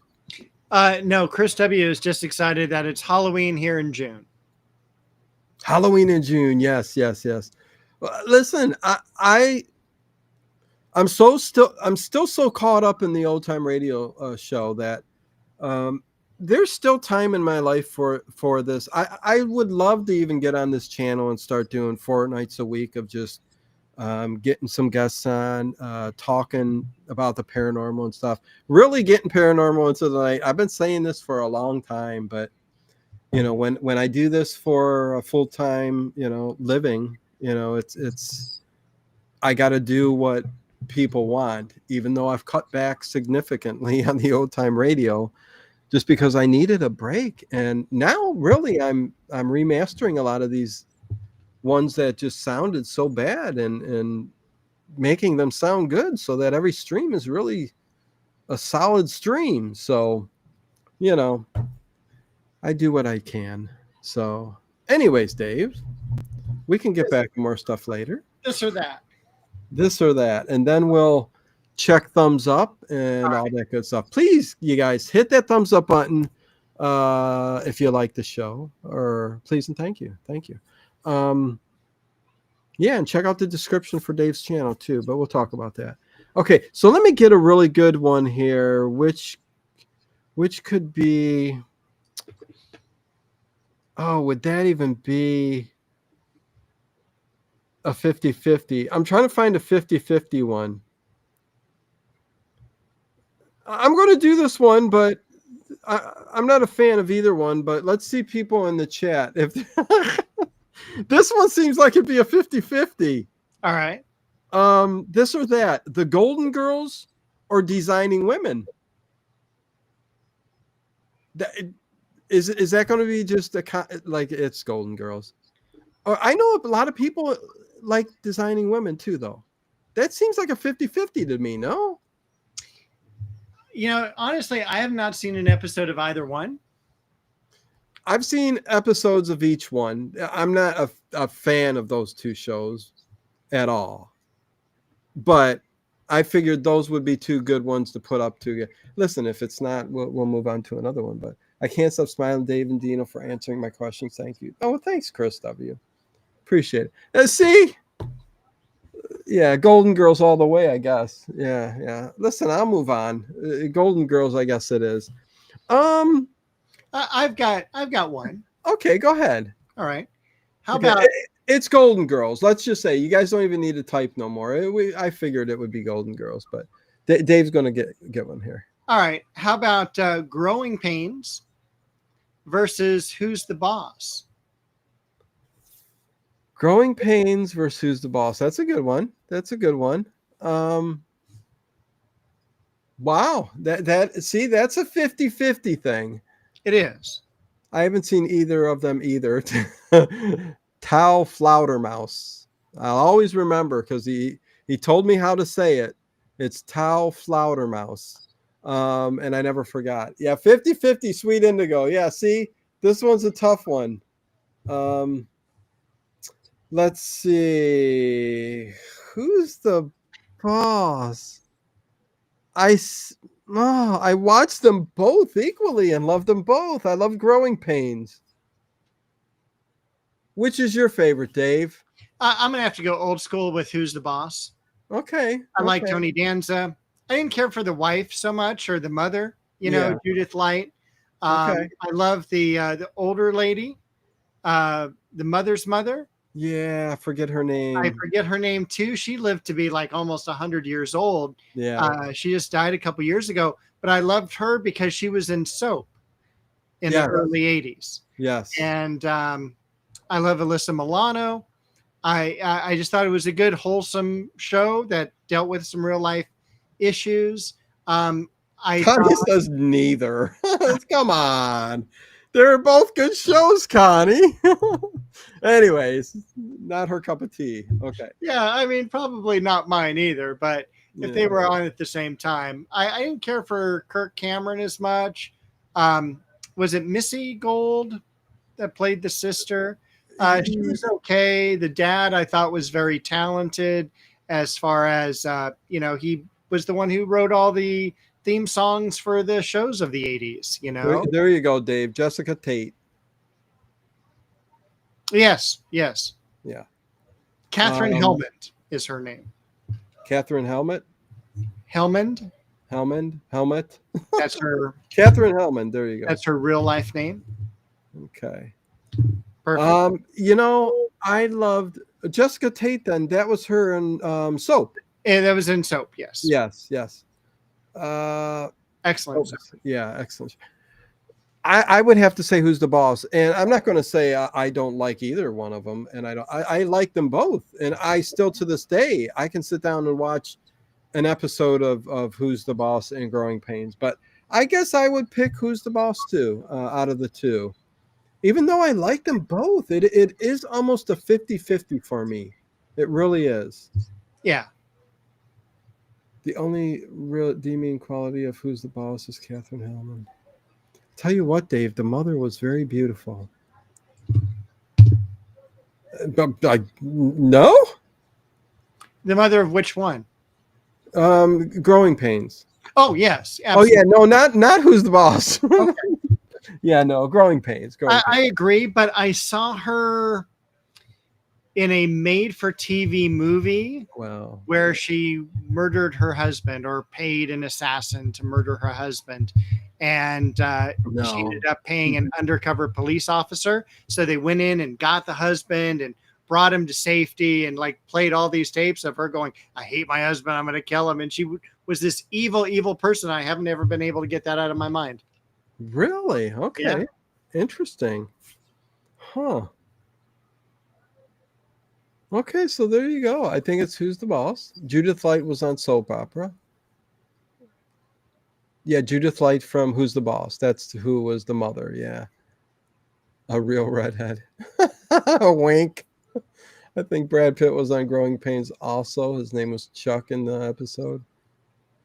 Yeah, I don't know, Albert. I don't remember Brad Pitt being on there, but I don't either. I know Matthew Perry was. okay, yeah. Yeah, see, most of these are a given.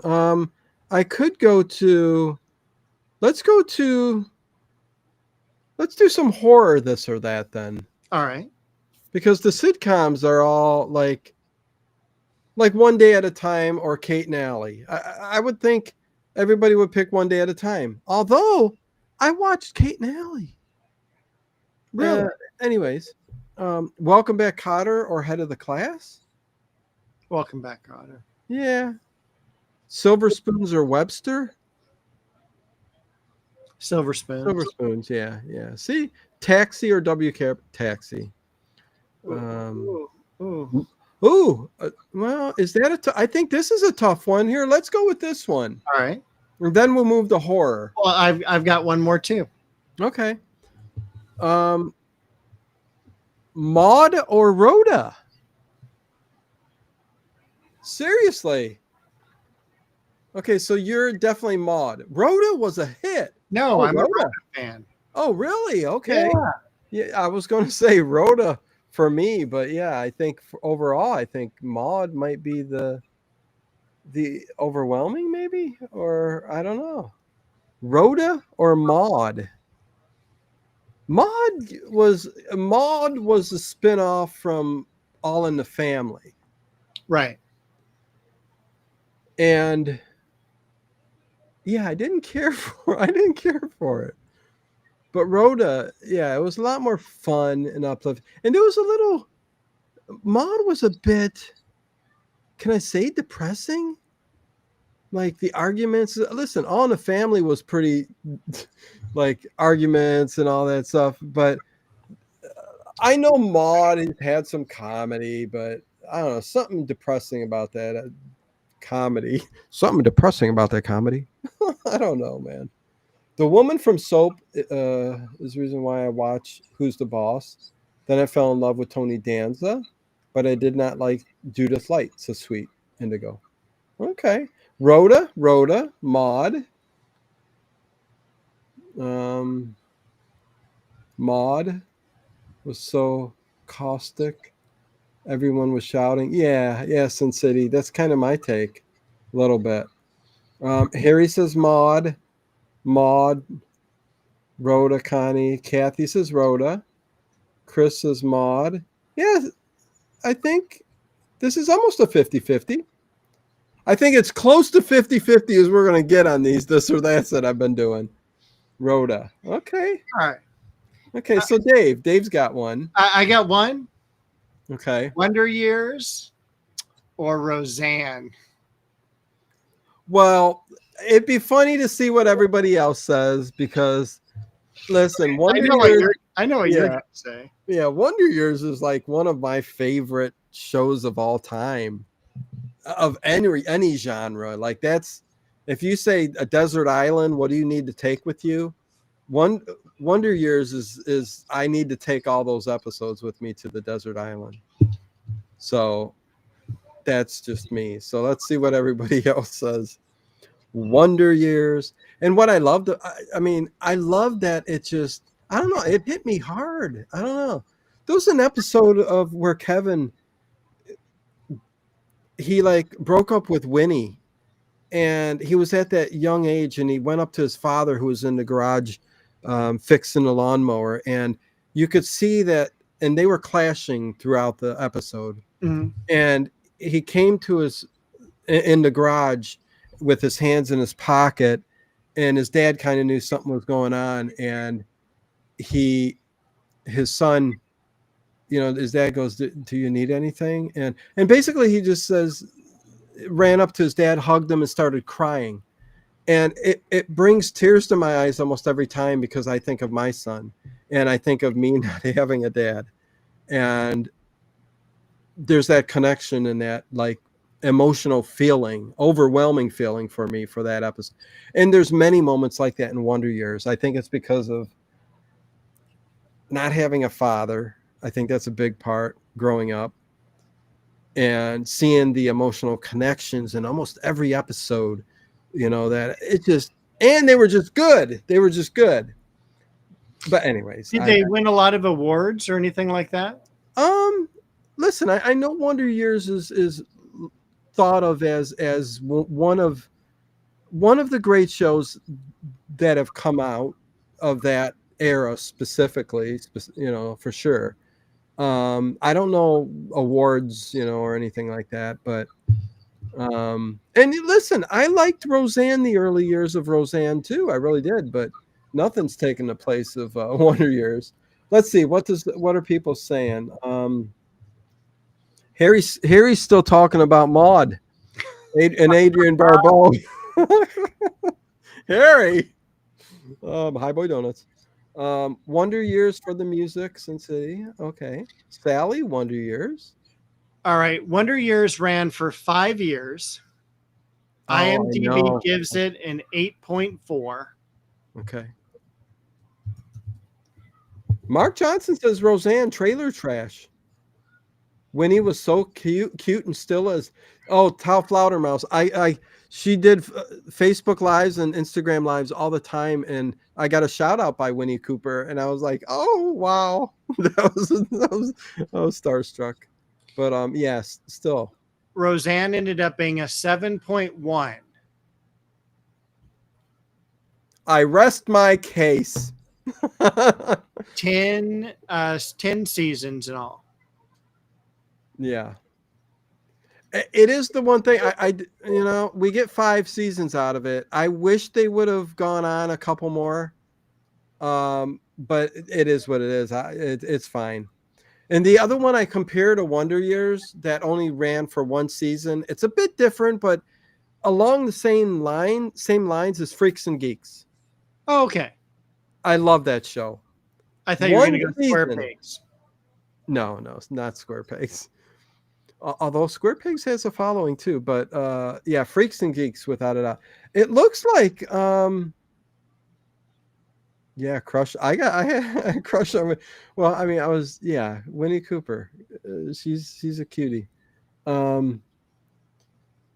We didn't get too many answers on that one. Interesting. So Wonder Years wins. I'm a little shocked. Okay. All right. Well, I'm glad.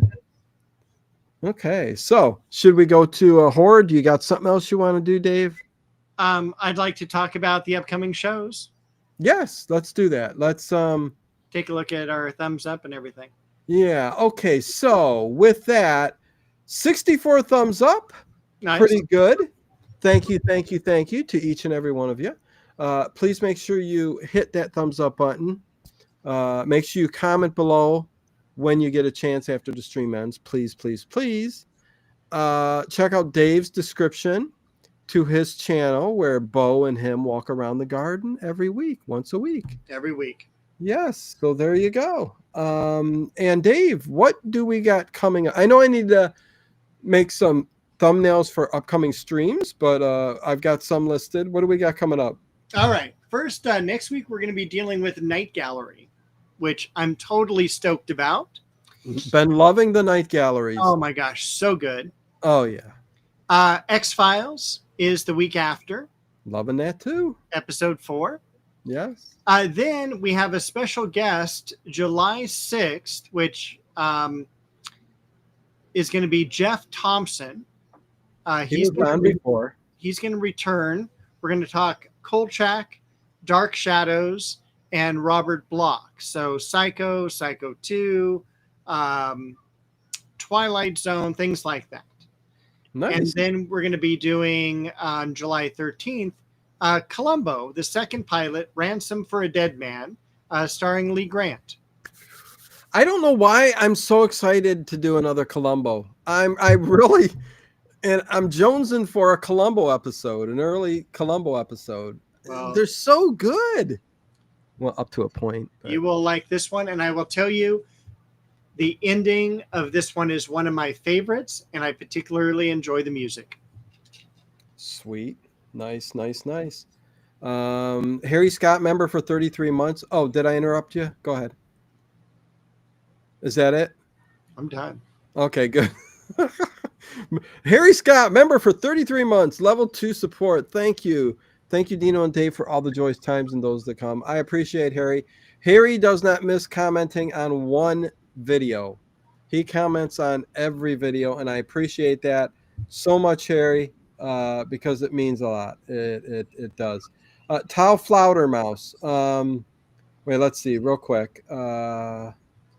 We always crack up at Dino having crushes on Dusk. Yeah, me and my crushes. Yeah. Okay. Top Flounder Mouse. Any thoughts on Alienation? Not sure if Dave's seen it. I seen. I don't think there was a lot of seasons. I could be wrong, but the first season I watched was. I thought it was pretty good, but it was at a time in my life where I was younger and I was doing other things, and I didn't care to be even watching TV. So I never like returned to Alienation to watch it. But as much as I know it's got a following. You know, people really did like it. Yeah, that's all I can really say about it. You know, and I will say real quick, because Mark Johnston wrote down about the Hogan family. Oh yeah, It was a pretty decent show. it wasn't bad. I really enjoyed that. I think didn't it start off as Valerie? Yes. And then she kind of went off the deep end.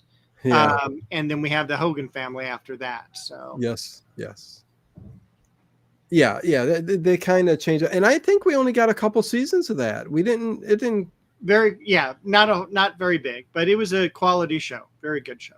Yeah. Oh yeah. There was let's see. My Two Dads. Do you remember My Two Dads? No. The two guys that both had custody of the girl. I don't know. It was a weird thing. It wasn't on that long. Of course, Soap, Benson. Soap is going to be the better one. Benson, I never got into at all. So it is what it is. Did you like Moonlighting? I did like Moonlighting. Yeah. I enjoyed that. Yeah. Love Boat? No, you're not a Love Boat fan. Really? You know, I didn't mind all the girls in bikinis walking on the boat, but I thought it was all the stars that came on. That kind of. And I liked the stars that came on. I did not like the crew of the ship. I don't like the captain. I don't like any Gopher. Who the hell you named Gopher, dude? I didn't like the doctor. I didn't like. You know, I did like the black guy who did the drinks at the bar. Oh God, I forget. Can't remember his name. Yeah, but I don't know. How about Simon and Simon? I never watched Simon and Simon. You might want to watch it. It's pretty decent. Okay. Kind of like a Magnum PI type of vibe. Okay. Greg Evigan was on My Two Dads. Yes.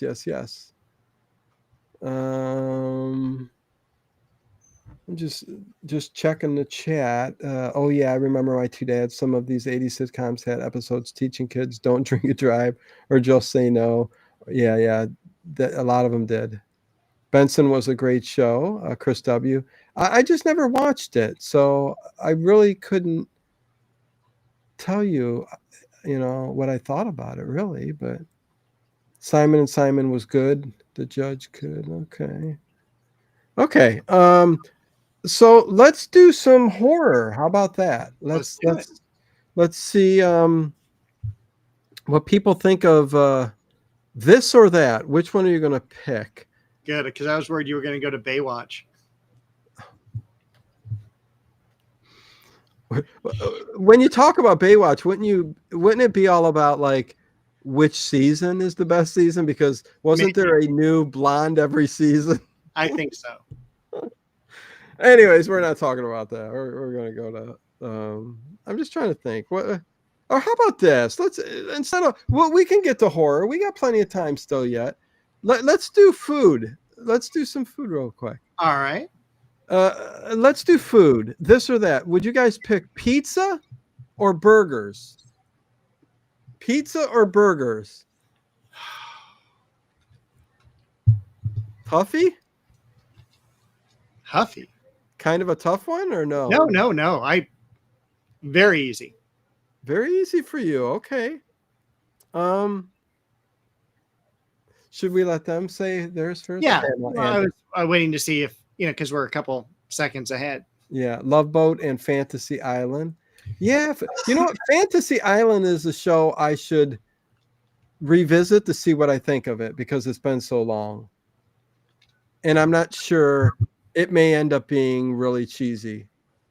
But it might be a good cheese. I don't know. But yeah. Oh, you all right, Dave? What's going on? Okay, so Jesus. more like boob watch. What the? Okay, so we got Chris W says pizza. I was surprised Kathy chose pizza. Really? Nathan says Not pizza. like a pizza person to me. J.O.B. Both pizza and hamburger. No. It's one or the other, my friend. Tell me which one is better. I hate these ties, Dave. Okay. I've mentioned before, we don't have good pizza around me. So. Oh, I'm pizza all the way. Although I love burgers too, but pizza, I would choose pizza. I'm choosing burgers. Okay. But you got to have a really good burger. Us Californians. We love our pizza, man. Yeah. Because with avocado. I love it with avocado. We can add avocado to burgers. Yeah. You can do so many things with burgers to dress them up. Having good quality meat to make the burger is super important. The bun is I like that important. Mark. I like that Mark points out that burgers for protein. That's very good. Yeah, but we're going for taste though, Mark. I'm sorry, Dave. I interrupted you. I didn't. You always interrupt me. I know. It's all about the bun, the butter, the Listen, I know a good burger is good, Dave. How about a lobster burger? No. Okay. Thanks. Okay, let me see what it looks like. Yeah, grilled pizza. So we've talked about it before. I just sent you a link to the burger place I go to because they make their burgers on the grill. The bun that the burger has is delicious. The lettuce ice cold. You can get with or without and it is ice cold. I'm not an onion person. I do like pickles on the burger. I will eat a burger with chili. That's the burger there in the upper left-hand corner. That is just to die for.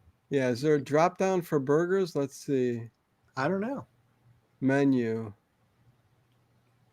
Oh, it's just a picture of it. Oh, that is the menu. That is when you go. It's a diner. Okay. And it is like literally, that's I like that. What you get to order. It looks old school too. They need to get rid of that microwave, but this is the coolest thing. What they do is if you want a soda, yeah, they'll put the syrup and then add in the carbonation. Nice. Okay. Baked ham sandwich. Yeah, this looks old school for sure. Okay. Nice, Dave. Okay. Let's see. Let me stop sharing that. Stop screen sharing. Burgers. I'm picky about my burger. Let me see. I'm picky about my burger, says Kathy. I don't like those frozen patties. Oh, Kathy, I'm there with you. Yes. I do not like the frozen patties.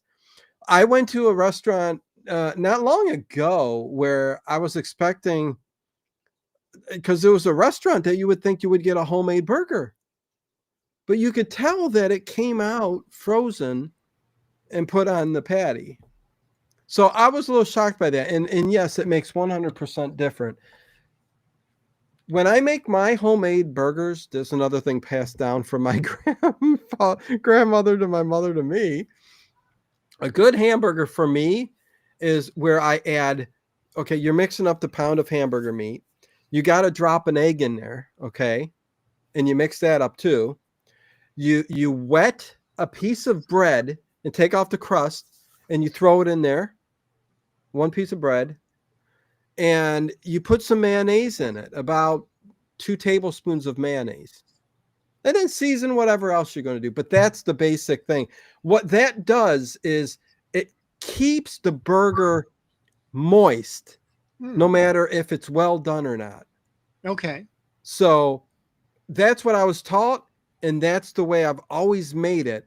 It maintains the moisture in a burger to where even if it's really, really cooked, it's still moist. And so a good medium burger that made that way in your seasonings going to taste so good homemade every single time.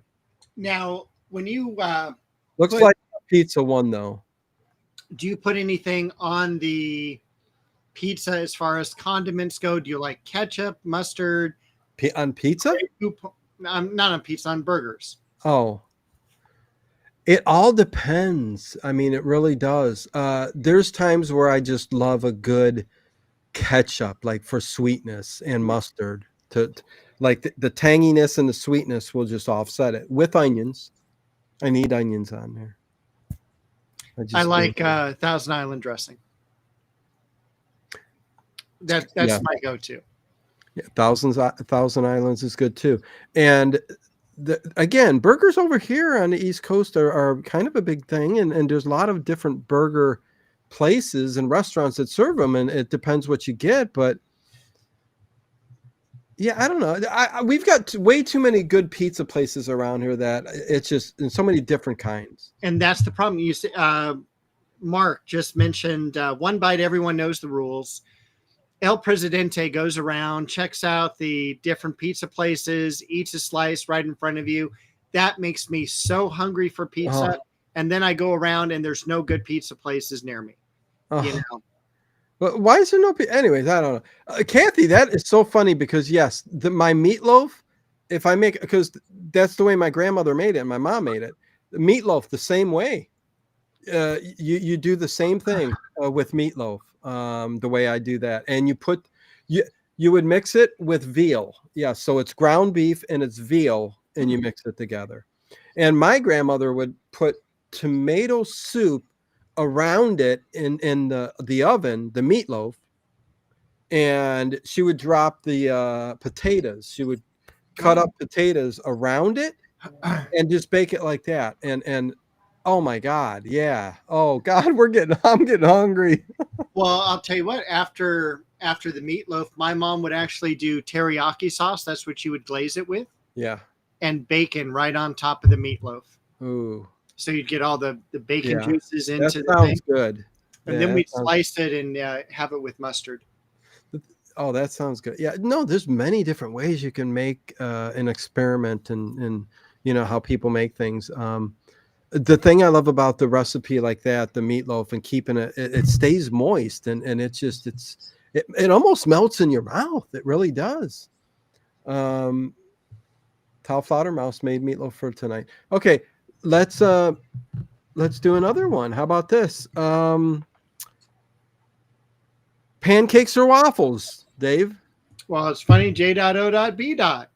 just kind of said the same thing. Pancakes or waffles or French toast.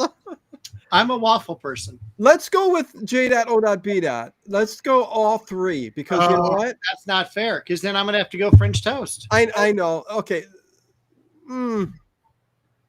Is it French toast every time for everybody? Every single time.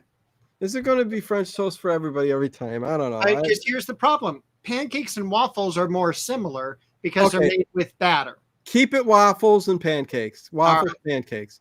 But yeah, French toast for sure. But waffles, I would take waffles over pancakes. I got a waffle maker and I make sure I make up my waffles homemade. I love those Belgian waffles. I love the squares where the butter just gets caught into, the syrup gets caught into it, and I'll throw down some sausage links on top of that. Oh my God. Oh my God. So good, so good. Yeah, we got a Bob Evans. I don't know if you got any Bob Evans. Oh Jesus. So you do. Okay. We don't. Oh, you don't? We have They Bob, are good. Bob Evans. I've always heard about them. I actually invested in them. Huh. We have their.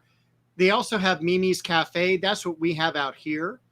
And we can buy Bob Evans Farms meats in the grocery store. Okay. But yeah, they are world renowned.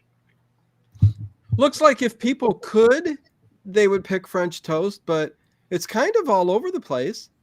And Mrs. Butterworth's, yes. It goes, Harry, let me tell you, it goes a long, long way. What Ba-dum-bum.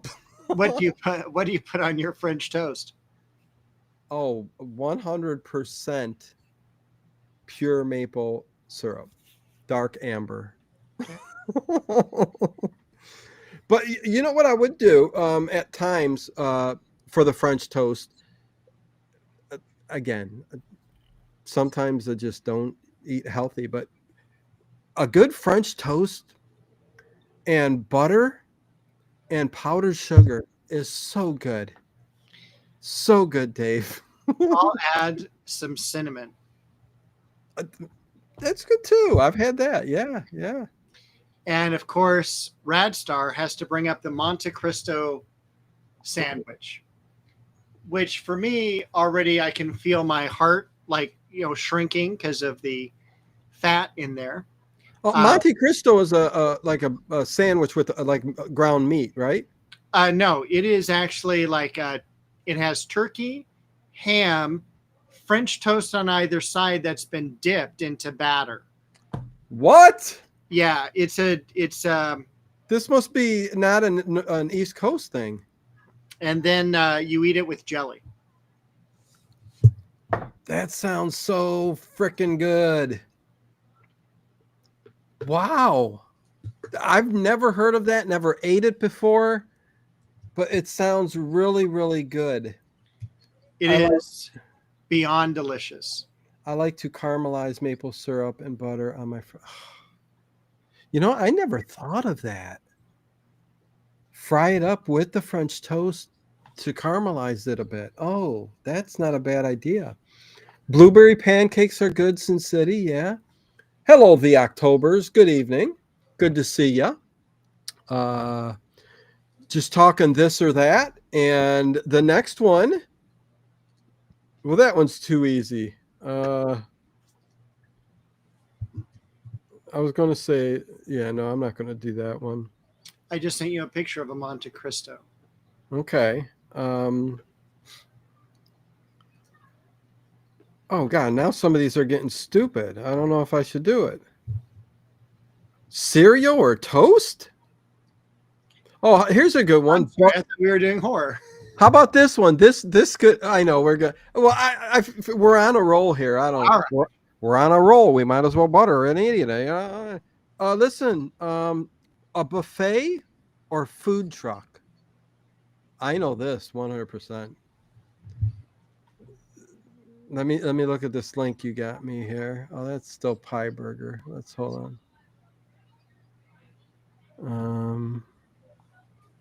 Tough question. Would you get this or that, buffet or food truck? I have a good reason for what I would pick, and I'll show that after, Dave. Yeah, that's fine. Just waiting for some people in the chat to comment before we do. Yeah, come on. But I'm very much one-sided in this as well. Yeah, the luxurious long buffet or that food truck, right? Or the dirty rat-infested food truck. Well, oh boy, no, or that food truck that pulls up with a cook there at the window, and maybe I have a different idea on this than you. Can only do buffet if there are servers dishing up the food for you, Kathy. Okay. Have you ever been to Las Vegas, Dino? Food truck. Nope. Buffet. Oh, we're getting a lot of answers here. I never have, Dave. No, I haven't been out of Ohio, believe it or not. All right. Well, when you go to Las Vegas, they have some of the greatest buffets ever. And so That's what I heard. Yeah. I know a lot of people are saying food Buffet. truck. That's fine. I am a There's buffet. a lot of, there's a lot of buffets. I Food- am a buffet person. I will pay $80 for a buffet if I have to. That is just amazing. Harry Scott, you're not getting me in the doors of a Golden Corral, but maybe it's the neighborhood that the Golden Corral's in where I don't know. I'm not. Anyways, you want me to explain this? Let me explain it.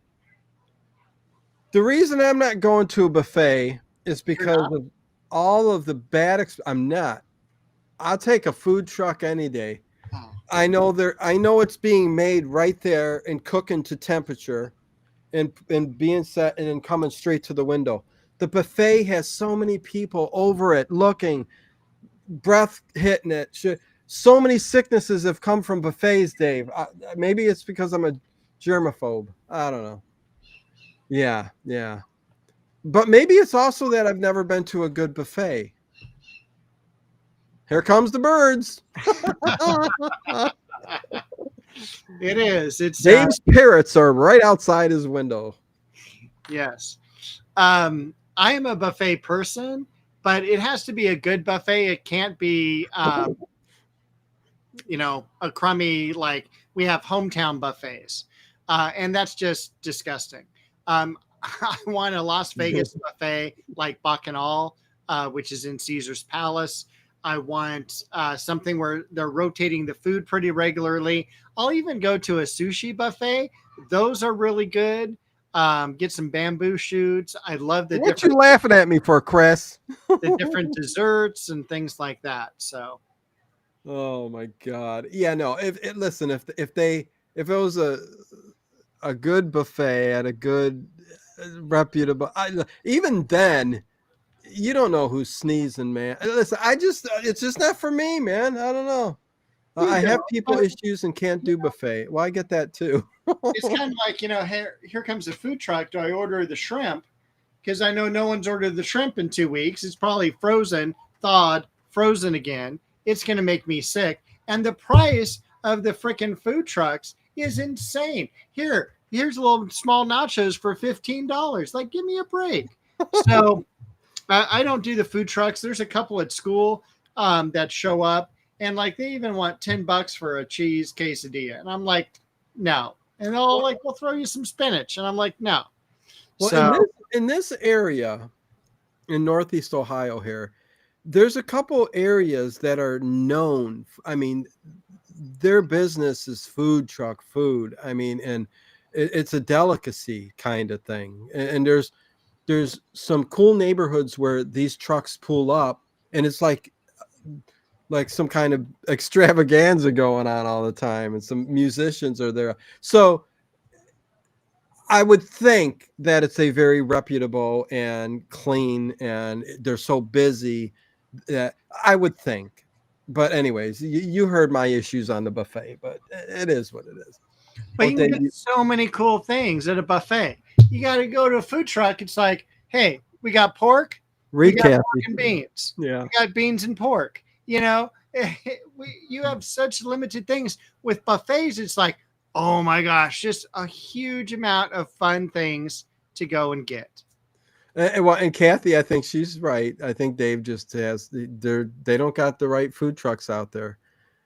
It's kind of, I mean, there's actual delicacies, like things that they've come up with that are just like unbelievable, and you're like, this is good. And they're small. They're to come and eat real quick, and you're gone. And yeah, Dave's getting baked beans at a food truck. Yeah, you don't want to do that. What did they say? Beefsteak Charlie's in New York City. Sounds good. I know there's a lot of cool places across the country, but Now, I would love a good Philly cheesesteak sandwich.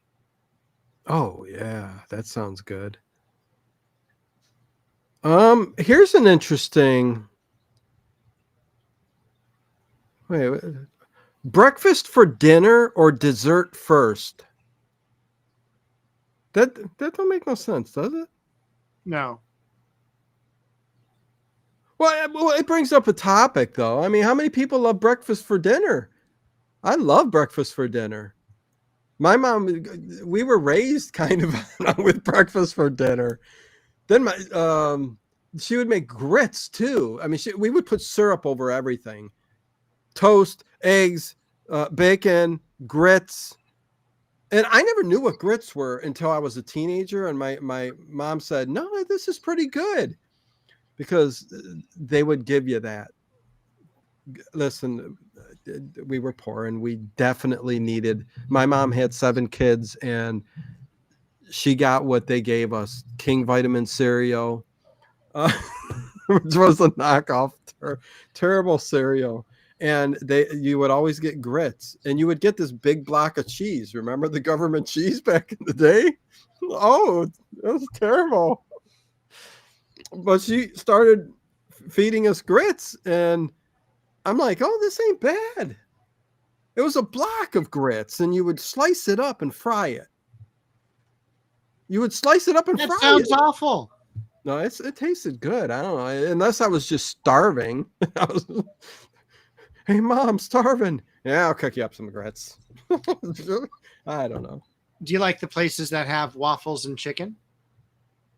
Oh, yeah. Oh, that's something I love big time. Okay.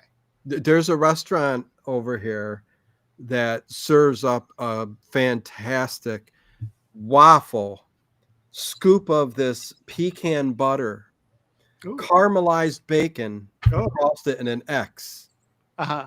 And then the chicken. Well, the chicken's on top of the waffle. I take that back. It topped with the caramelized bacon. And then you get that little nice pure syrup and you put, oh, Dave, are we dying yet? Pretty much. We're dying over here.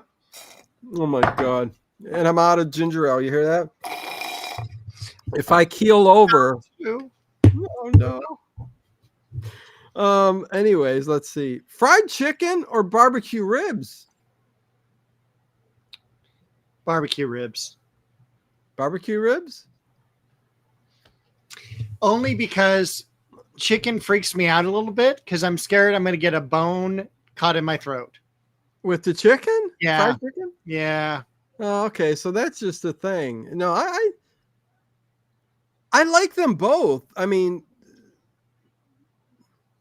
barbecue ribs are if you get a good one and you got a fork, you're not you got to be messy with ribs, right? Am I wrong? Oh yeah. You got to be messy. You got to have a good sauce on them. And you also have to have a good cook so that it's got a little char on the outside, still cooked on the inside, and it pulls free from the bone real easy. Yeah. Yeah. So it's.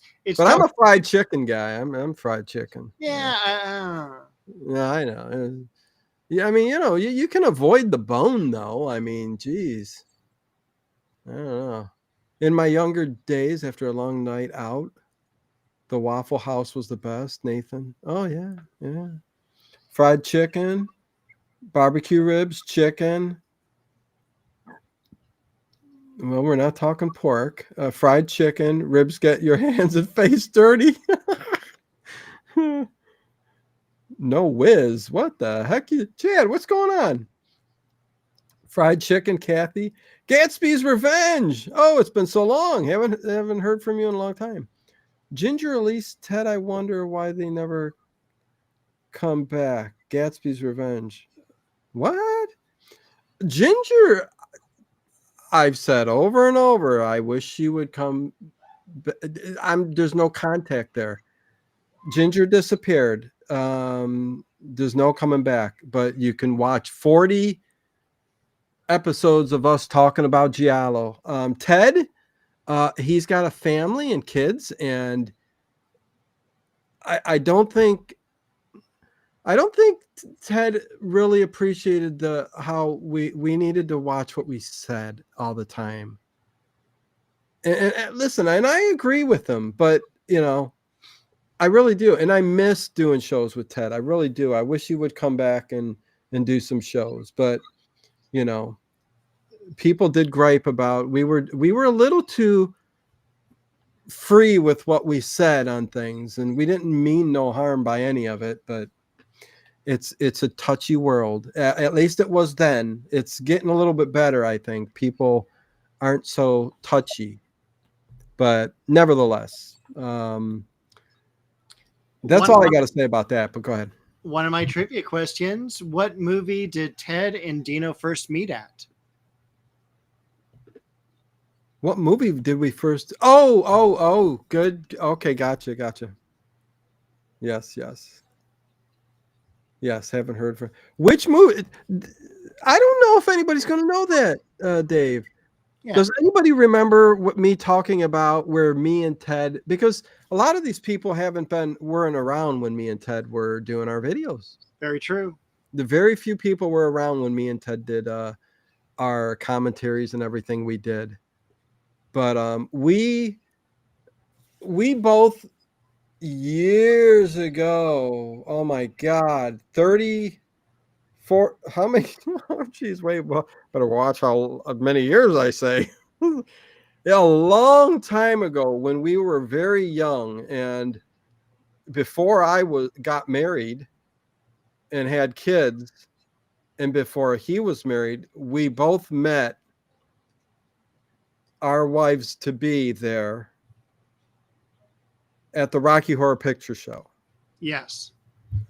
And from that point on, we were kind of inseparable. But that is where it was like a first date between the four of us. And yeah, it was something to behold. It was the Rocky Horror Picture Show. Everybody dressed up. They threw the rice. They did all that. It was really awesome. And I got introduced to Ted and yeah. Ted's awesome. I still consider him family and my best friend. But he's got kids and it takes up a lot of time. His are younger. I mean, I had 2 kids, but they're kind of grown now. And maybe one day, who knows? My favorite thing with Ted was when you did movies, I think on Tuesday nights. Yeah. And Ted would just barely get there right at like 9 o'clock or whatever my time. And I'm waiting at the door for Ted, man. We're going on in 4. And he'd have his Superhost tank top and he'd have a bag of McDonald's. And so he'd be sitting there right next to you. You'd be, running everything. And then Ted would be talking over here, slurping on the large soda and stuff. Oh, it was great. Oh, yeah. Yes. Well said, PBR. But yeah, no, he would always come because a lot of times he was coming right from work and he would stop off and get whatever he got, and those were fun times, man. I'll never forget them. Do you remember your first commentary that you two did together? Yeah, Island of Lost Souls. Yep. It's the very first video on the channel. And I think maybe some of them don't know, but you know how I started YouTube? For those of you who don't know, me and Ted got together and said, hey, let's talk about some horror movies. We found out I said, there's this thing, YouTube, Ted. You want to sit down and just talk about some movies? Because we always did anyways, And I took one of these 8 years ago. I took an iPad. And because I didn't know how to set things up and cameras and webcams and stuff, I didn't. We would take the iPad and I would turn it over and just record audio. And it was just a black screen. So Island of Lost Souls is just a black screen recorded on the iPad. And then we started going live on the iPad. And I would reach over and I would press the button and get back in my chair. It was weird angles and everything. And you would see one toy. Okay. And then every week thereafter, you would see another toy. Then a poster went up. And then it just grew and grew and grew. And then, I got a microphone and then an actual webcam. And things started to change. And then slowly over time, you learn. But yeah, it started out really weird. Bad audio too. Yeah. There's some bad audio on some of those, man. But anyways, okay. The Smurfs or the Snorks? No, I'm joking. The Smurfs. Anything else, Dave? Excuse me. Or should I go to either? I could go to either movies or horror. Why don't we do some a little bit of horror since we're on the late horror show? That makes sense. But I also did want to ask you, since we're hanging out here, and Yeah, there's still like 40 people watching. I'm not quite sure why. go for it. Yeah. Is high school? I how were you in high school? Did you like do well? Were you always in the principal's office? Did you even go to high school? What was that experience like? Because of everyone graduating, and how has your experiences changed the way you raised your kids during this time? Man, that's a lot, and that could be an hour show, but I'll condense it the best I can. As I've said many times, I had a very bad childhood, abuse and all kinds of things. No father, no. It was rough, and I was the oldest of 7 kids who had to be the one to fight for my younger brothers when a kid would come up to my younger brother and listen. I was the kid who never took shit in school. I had to because I was the oldest brother who had to defend the younger brothers. We were always picked on about bad, we didn't have the Nike shoe, so I was that guy who, listen, you're going to say something about my shoe, I'm going to knock you down on the ground. You know what I mean? So, but on the other hand, I was also that guy who kind of got respected too, because when I came to the school I came to in 4th grade and on up through high school, it was the same, through, and my kids happened to do the same thing and go through the same school. I learned, well, I got really good at sports, and people knew how fast I was and how good at everything. Because of my childhood, my teen years, I would not let anybody be better than me at anything, Dave. It's just how it was. It's because of what I went through. So I'm like, you're not going to be better than me. I'm going to be faster than you. I'm going to jump farther than you. I'm going to climb that rope faster than you. So that's that. Academically, I was a C student. I tried my best. Things were too hard at home. That made it tough for me to do things, properly at school. Yeah. Once I got to college, I was an A student. I knew everything. But I was the kid who eventually I could come up to the stoners, okay, and they would treat me with respect. I could come up to the jocks, same thing. I was part of that because I was part of that. I could come up to the nerds, and I would befriend them just as much as the others.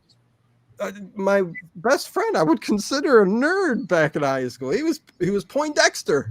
he was that kid. So I got along with everybody. There was a rough spot there where I had to prove myself and put people in their place. And it was tough, Dave. It was emotionally tough to have to do that. Things have changed now. Schools aren't like that. I mean, there's not no bullying. There's not, and which for a good thing, I'd say the only thing that came out of it. But to quickly go to the other part, like how did that change my kids? I just made sure that my kids got everything I didn't. And I made sure that I talked to my kids about every single issue or thing that kids need to be talked to. I was open about sex. I was open about drugs. I was open about everything, so that they know that they can talk to me about anything. So, and it's worked out for the best. My daughter's the most responsible girl, the best girl I could possibly have raised. And my son is becoming the same. Although I will say my son had a rough spot.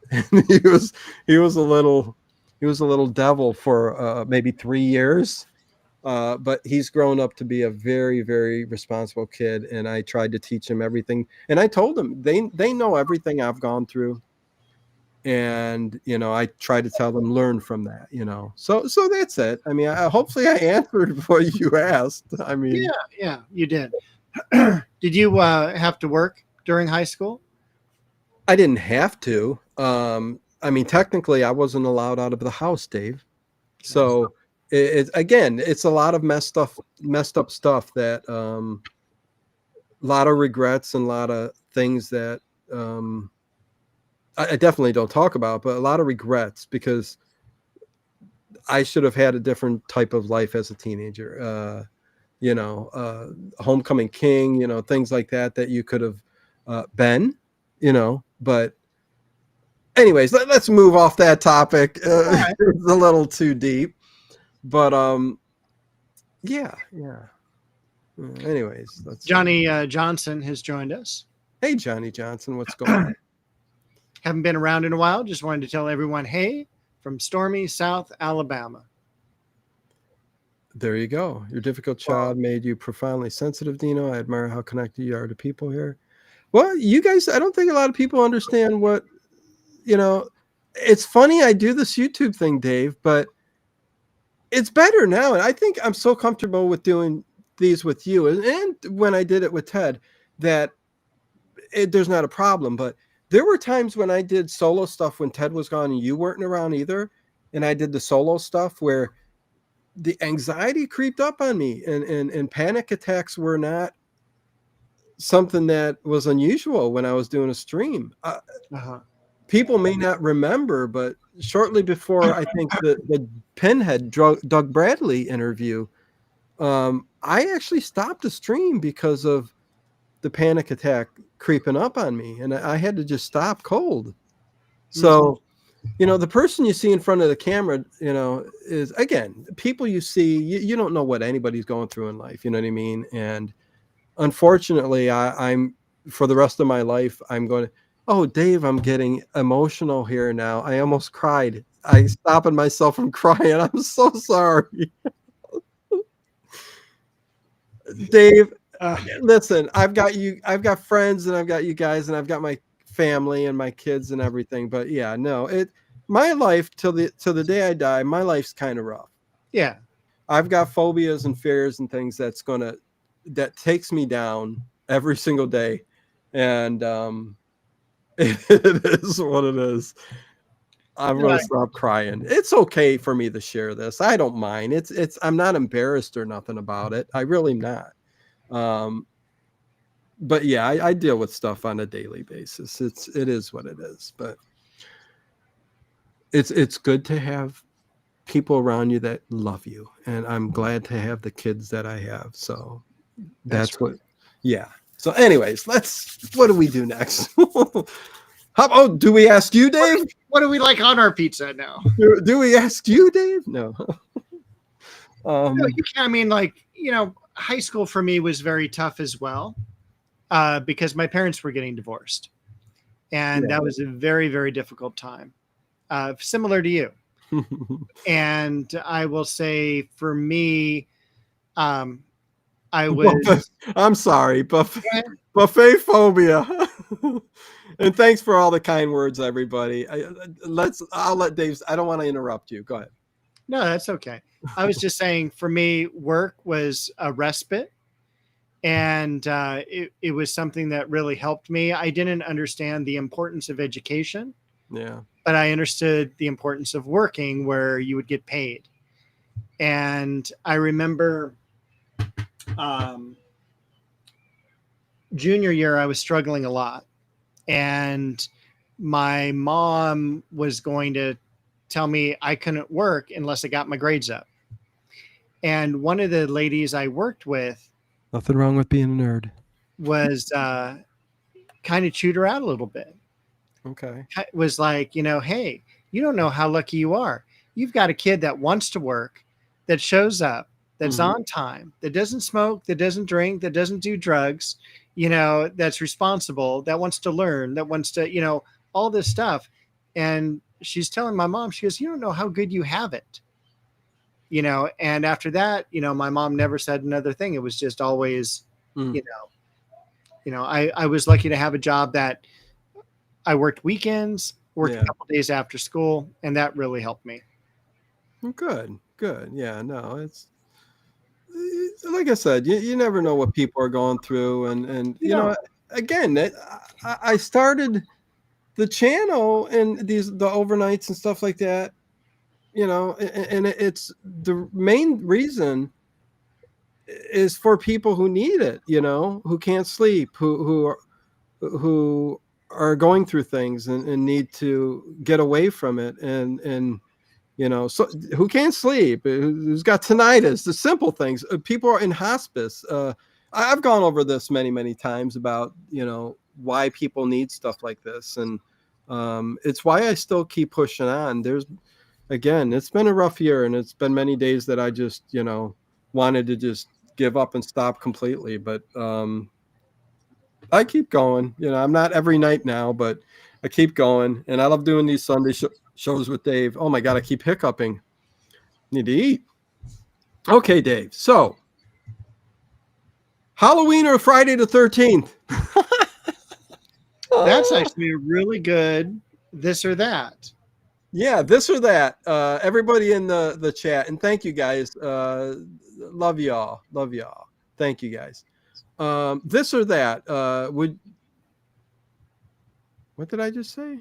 Where am I at? Halloween or Friday the 13th. Halloween or Friday the 13th. There you go. And Raj Ram is here. Hey, Raj, what's going on? Good to see Hey, you. if you were any later, you'd be in next week's show.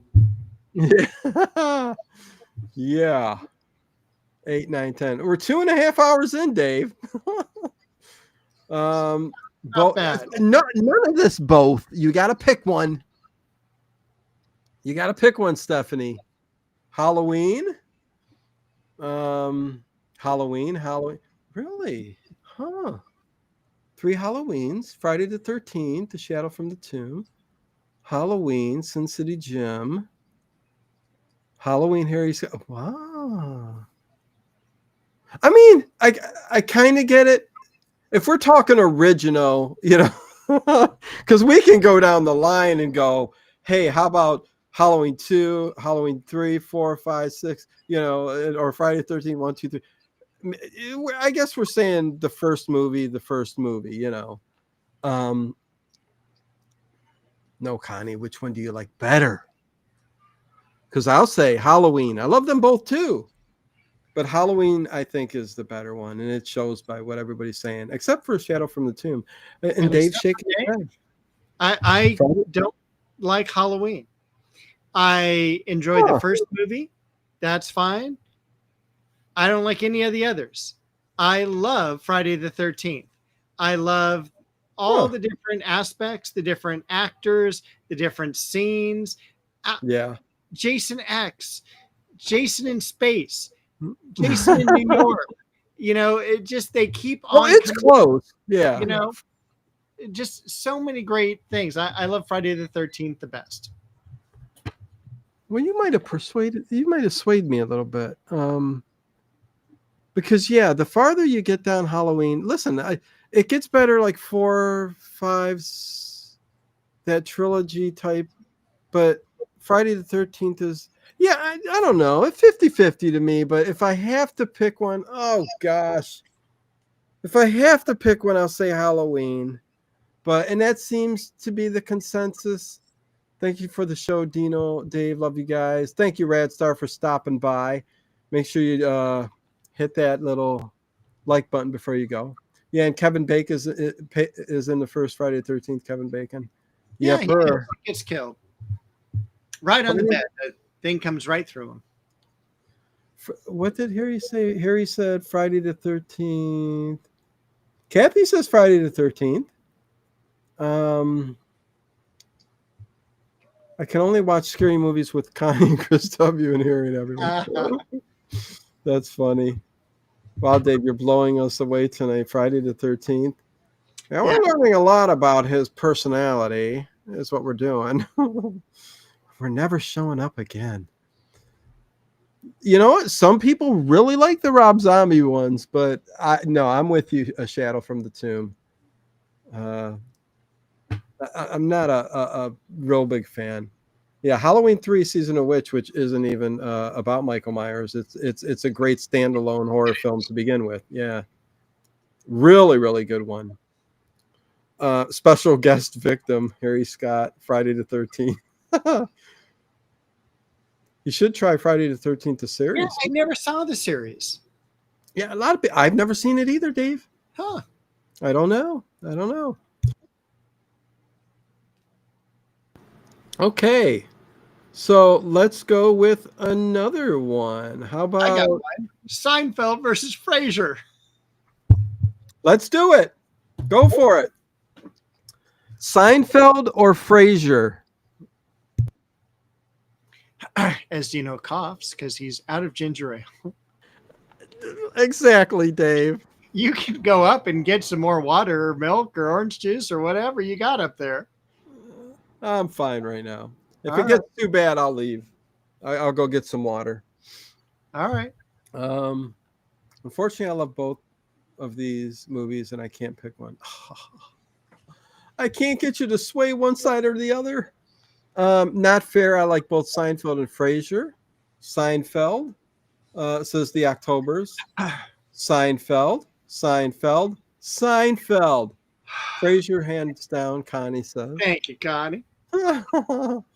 Oh, it's Seinfeld all the way. Frasier, Seinfeld. Seinfeld's still edging them out, but we've got some Frasiers in there. Yeah, Frasier. but as soon as you sit down and you watch Frasier, Yeah. you're going to go, my God, this is good. I know. Listen, I've never gotten to Frasier yet. I mean, it's an unfortunate thing, but I refuse to choose. I like both. Frasier. Wow. Seinfeld. There's something every day that I can reference with Seinfeld, or I say, but she's bald. She's bald, Jerry. But you're bald. Oh my God. Yeah, All right. there's so many good lines. Anyway, Well, okay. Well, it's even, I think. it's I see Seinfeld is a little bit ahead, but that's okay. I'm going to read down Seinfeld season 5.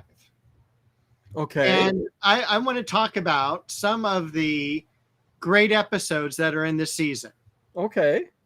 We start off with the mango. Oh, the fruit. Perfect fruit for Kramer. Kramer needs perfect fruit. Go ahead, Dave. Then we go to the puffy shirt, one of my favorite episodes. Why? How could anybody wear a puffy shirt? You look like a pirate. It's a pirate shirt. But I don't want to be a pirate. But the woman was a low talker that convinced Jerry she would go like this. You couldn't hear a thing she said. Jerry, oh my God. I agreed to wear this. Okay, go on. I'm sorry. Totally. I didn't hear what she said.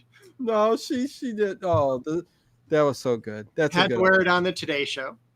And that was also the episode where George Costanza didn't have a job, was out at dinner with his parents, paying for his meal, and he ran into a woman and said, oh, those are the most beautiful hands I've ever seen.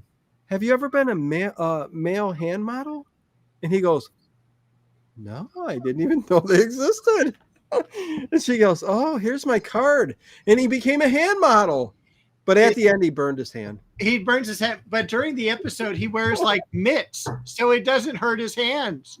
And then I have this idea that he's skipping through the park with his hands like this up in the air. He did that. Yeah. He would put on oven mitts to protect his hands from anything. Man Hands was another episode that Jerry was dating a beautiful woman, but she had hands the size of a man's. She had man hands. And she would break a lobster right in front of his face. Anyways, go ahead. Continue. And then she reached over. Oh, you have an eyelash. Let me get it. And Jerry's like, oh, no, no, no, what are you doing? And then she's all, make a wish. And he goes, it didn't work. I'm telling you, man. There's so many good. Go ahead, Dave. Another one. Next one is the glasses. George loses his glasses at a health club, and then he's got like swimming goggles on. Yes, I forget where he got the swimming goggles, but that's also where Elaine. That's also the episode where Elaine gets bit by a dog as George is going to get glasses from the guy that Kramer said would give him a discount because Kramer got him off of candy. The guy was hooked on candy, and Kramer's got him off of it. And while they were in there, Elaine got bit by a dog, and they didn't know if he had rabies or not. So she went to go get rabies shots, and she was foaming at the mouth. And Jerry's going, and Kramer's going, look, she's got rabies. The same thing as Bob Sacamano. He's foaming at the mouth.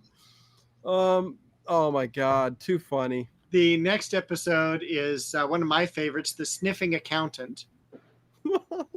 Because the guy, every time they see the accountant, they're wearing a mohair sweater and the guy is allergic to it. So he's all sniffing, but they think he's doing drugs, but really he's doing drugs, but we don't know it until the end. Because every time they approach him with a mohair sweater, and the guy's allergic to the mohair, but the whole episode was them on high alert, panicking that this guy's getting rid of all their money because they've got investments. And he even took a trip down to the Caribbean or down to Mexico. He goes, what do you think they go down there for? They come back with things taped to their small intestines. Yes. Thank you, sweet. Member for 21 months, level 1 support. I had surgery and you helped me through the nights. Thank you. Thank you, sweet Indigo. So glad to have you here still on the channel. So appreciate everybody. And there's, to talk about Kramer as just a fine actor, there's a part where he is literally at the bar smoking a cigarette and then downs a whole beer. And chokes on it. And yes. Yeah. Oh my God. It's so good. So good. And real quick, Rajram, I know off topic, but Dario Argento's Tenebrae or Tenebrae is a perfect movie. It's a very good movie, but it's not a perfect movie. I would give it a 7.9 out of 10. It's a very, very good giallo movie. You can go back and watch me talk about it on the channel. So yeah. I'm hip. Yeah, Nathan, the lines from that show just go and go and go. How about the JFK second splitter episode with Newman? Yeah, there had to be a second spitter. And Dave's got Bo. I do. She's here with me. And your video cleared up nice and good. We also have the next like episode. 4K. The Briss. Wait, say what? The Briss is the next episode. Oh, you're saying the episode. Yeah, the Brisk. Yeah. Where they're gonna snip the baby. Another great episode is the Lip Reader. The Lip Reader. George breaks up with his girlfriend, wants to know if she's saying anything behind his back, and Jerry is dating Marley Matlin. Yeah. And so she's all. And she's deaf and she can read. Yeah, Marley Matlin. And he's very all beautiful woman. It's like a superpower. Can I borrow her? And it's just so great. And then she mistakes 6 for sex, and that's where the episode culminates. It's fantastic. And then there's one where they're talking, and I think it's Marley Matlin.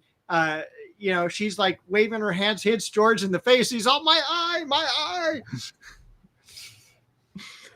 Very funny episode. Very funny episode.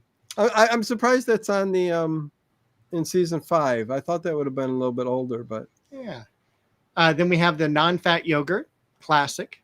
Oh, Yeah, Mayor Giuliani had high cholesterol because he was eating the non-fat yogurt. That's also where you got uh oh, I forget his name. It doesn't matter. But yeah, no, everybody loved the yogurt, but Jerry was putting on some fat in his belly, and everybody was putting on weight. And Kramer went to get it tested at a lab, and of course, his Kavorka. The woman couldn't resist him, and they were making out, and they knocked it over, and his blood went in the non-fat yogurt, and they figured it out. Yeah, listen, they're all great episodes, but yeah. Next one is one I have not seen called The Barber. Oh, The Barber is such a good episode. Jerry needed a haircut. Elaine needed Jerry to come to a fundraiser, but he needed a haircut. And he would always get it from who was the barber that he always got the haircut from? But it was him and his brother Vincenzo. You can't let the other guy give you the haircut. He always gives you a bad haircut. So he goes and gets the haircut from him because he accidentally bumps into him, and he goes, "Oh no, let me get you a haircut here." And he comes back and he looks like a little boy. His haircut looks like a little boy's haircut, and he snuck in to get it. It was Edward Scissorhands were part of the episode and stuff like that. A very good episode, very funny. Was it Mr. Pinsky? No, that Mr. Penske, Enzo was the one that they should not get the haircut from. But Vincenzo, he's free. Enzo's not there.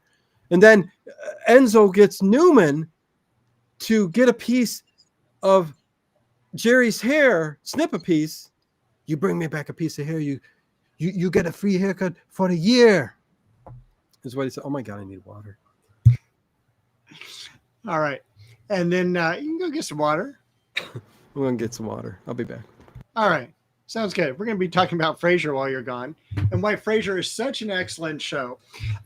When you start to think about episodes of Frasier, usually it is the first three seasons of the year that are the best. But with Frasier, you start getting into 4, 5, and 6. Happens to be the very best of the seasons.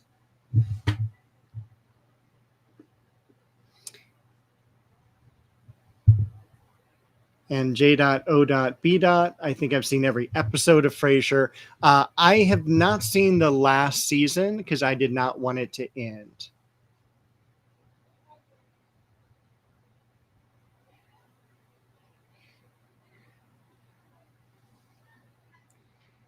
And Chris W., I also agree that Newman drives me crazy. Happy to see the dinosaurs attacking him in Jurassic Park. I did too. I never was a big Newman fan for that.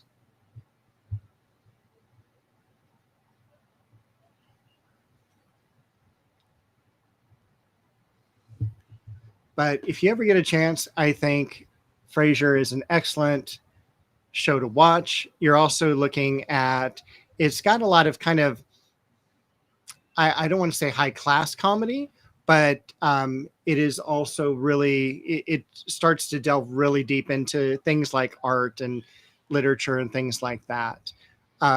Kelsey Grammer, I haven't also seen any of the new episodes of Frasier. Perry Gilpin is excellent. I never liked the dog, as Kathy says. I think the dog was very, very talented, but unfortunately, it just wasn't a loving dog. It was almost like in a way of a cat. So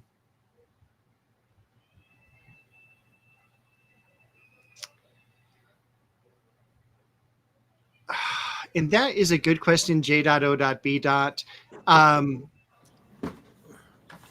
I love also the fact that they never showed Maris. They only talked about her. So Me too, Dave. I Jeez. know you did. I can't wait till you watch your first episode. Oh, I can't. I'll get to it. All right. What am I? Right now, I'm watching. Well, Skinwalker Ranch. This just started, but yeah, I should start putting some Frasier on at bedtime. You should. Yeah. A couple other. We won't go through all of them, but a couple other great episodes from this season is the masseuse, which I thought was Jerry Seinfeld. Yeah, the masseuse, which you thought was what? I thought it was really great. Was this the one where he was dating the masseuse and he couldn't get a massage from her? Yes, and Jerry was dating a masseuse, and George was infatuated with this woman for some reason, and he blew his good woman he was dating because this woman hated him so much, this masseuse Jerry was dating, that she hates me so much that I'm beginning to like her. And Jerry, this woman does massages all day. And Jerry's like, but she's a masseuse. It's everyone's dream. I want a massage by her. I should get a massage. And he sets up the table. I go, oh, nice table. Nice. He lays down. He puts her hands. She goes, no, I don't go for forcible massage or whatever she says. Like it was, that was my favorite thing where he goes, look, you're doing it. And he goes, please. And she folded up her table and ran out. And George comes running and goes, I'm going after her. He goes, good luck with that one. So funny. I loved it. One of the top rated 9.2s, The Marine Biologist. Oh, so good. It's the whole episode. Yeah. George pretends to be a marine biologist. Culminates at the very end with the golf ball. Because Kramer's hitting George, they say he's a marine biologist, and he's on the beach, and a whale beaches itself, and it's got a golf ball stuck in its blowhole. And I was on top of the great beast. Mammal. Yes, whatever. It was a great storm, and I flew on top. But earlier, Kramer was hitting Titleists out into the ocean. Asked them all to come along. You want to hit some Titleists out into the ocean? And what ended up happening was he got a whole, at very ending, he goes, because George got the ball out of the blowhole, he goes, a hole in what? It's like he had a golf on. Oh, it was so good. That was a good episode. And then I think he told his girlfriend, I'm not really a marine biologist. And she dumped him. Yeah. She was only going out with him because she thought he made something of his life. But yeah, no. Then we have the fire. Oh, George. Yeah, George goes. George is so pathetic, but that's what you like about him. He goes up to the cabin with Susan and well, first of all, they don't invite Kramer. They didn't want him to come up there because Susan. Wait, what's going on? This is actually a different episode. Oh, is it? This one is the one where there's a fire and he pushes the kids out of the way. Oh, the birthday party fire. There's a clown and everything like that. Yeah. And I think he was in the bathroom and there's like a fire going on, and because it's the clown doing a trick. Yeah. And he's pushing all the kids down, and he's all, it may have looked like I was pushing them down, but where are you supposed to do in a fire? You're supposed to get to the ground and then crawl. Oh, man. And then I remember one old lady going, how do you live with yourself? He's all, it's terrible. Yeah. He pushed the old lady, the kids, but the clown was awful. He was the topper on that episode, man. He was just so bad. Let's do another this or that real quick. Sure. Horror movies. This or that. Which one do you guys prefer? And this is a basic question. Dracula or Frankenstein? I'm curious. I'm curious is what I am. Dracula or Frankenstein, the original, of course. Which is the better? This or that? Which one do you pick? That plugged blowhole sounds dangerous. Oh my God. Nothing Muslix can't take care of. No. Planet of the Apes. I tell you what, I must have drank an awful lot of ginger ale. Enough said.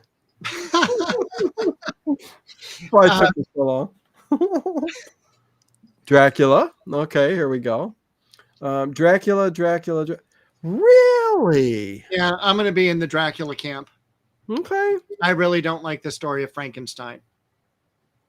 Okay. Well, listen, I'm Dracula too, but I didn't think it would be all Dracula. There's a Frankenstein, but And Raj, that is a great episode of Frasier. It's called Midsummer's Night Dream, and him and Daphne are laying down. He's talking about this glockenspiel that he got on his anniversary or honeymoon, rather, with his wife, and she's all, "Your glockenspiel is sprung to life." As it nice. The medieval Frankenstein scenes, but I would say maybe Nosferatu. Well, we're not picking and choosing. I'm giving you two to pick from, but hello, Untitled. And AJ says Wolfman if he had to pick. I mean, the next one would be the Wolfman or the Mummy, but the Wolfman would, win the Mummy. Although I love the Mummy, but how about out of all four? How about the main four? How about Dracula, Frankenstein, Wolfman, or the Mummy? Which one are you guys going to pick? I would. I don't know. Is it still Dracula? Yeah, I'm going to still stick with Dracula. I will. Yeah. As far as Frankenstein goes, I love the Son of Frankenstein much more than the original. Yep. I'm in the same camp. You know that. Yep. Abbott and Costello meets the Wolfman. Much better than the Wolfman. You mean Frankenstein? Yes. Well, listen, Abbott and Costello meet Frankenstein are the best of them all to me. But that's comedy horror. And I love Abbott and Costello and I love all that stuff. But Dracula definitely would still be out of the four main horror, and we're not including Creature from the Black Lagoon, but just Dracula, Frankenstein, Wolfman, Mummy. I would say Dracula. There's just something about 1931 too. It's like the extravagance of the way the actors and actresses are all dressed, the mood, the atmosphere, everything. Frankenstein, there's some flaws, but there's absolutely fantastic, unforgettable moments in Frankenstein. You know what I mean? But then there's other parts that are just like, oh, why this is sloppy. You know what I mean?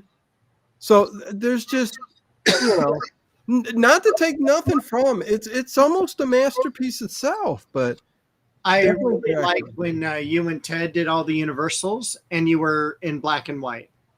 Yeah, I said, Ted, we have to do these in black and white. So we did them all in black and white, all our Universals. And in the Invisible Man one we do a full commentary on it. Me and Ted both disappeared from the lidocaine that we used. So good. We took off the bandages and we disappeared.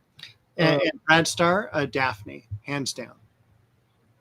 Who would you, Daphne or Elaine? Daphne is from Frasier? Yes. She's the British girl. I tell you what, Elaine, seasons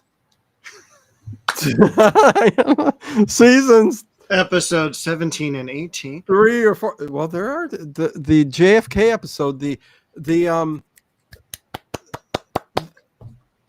contest where they all couldn't, who can last the longest. Well, then there's the one where she starts talking sexy in his tape recorder.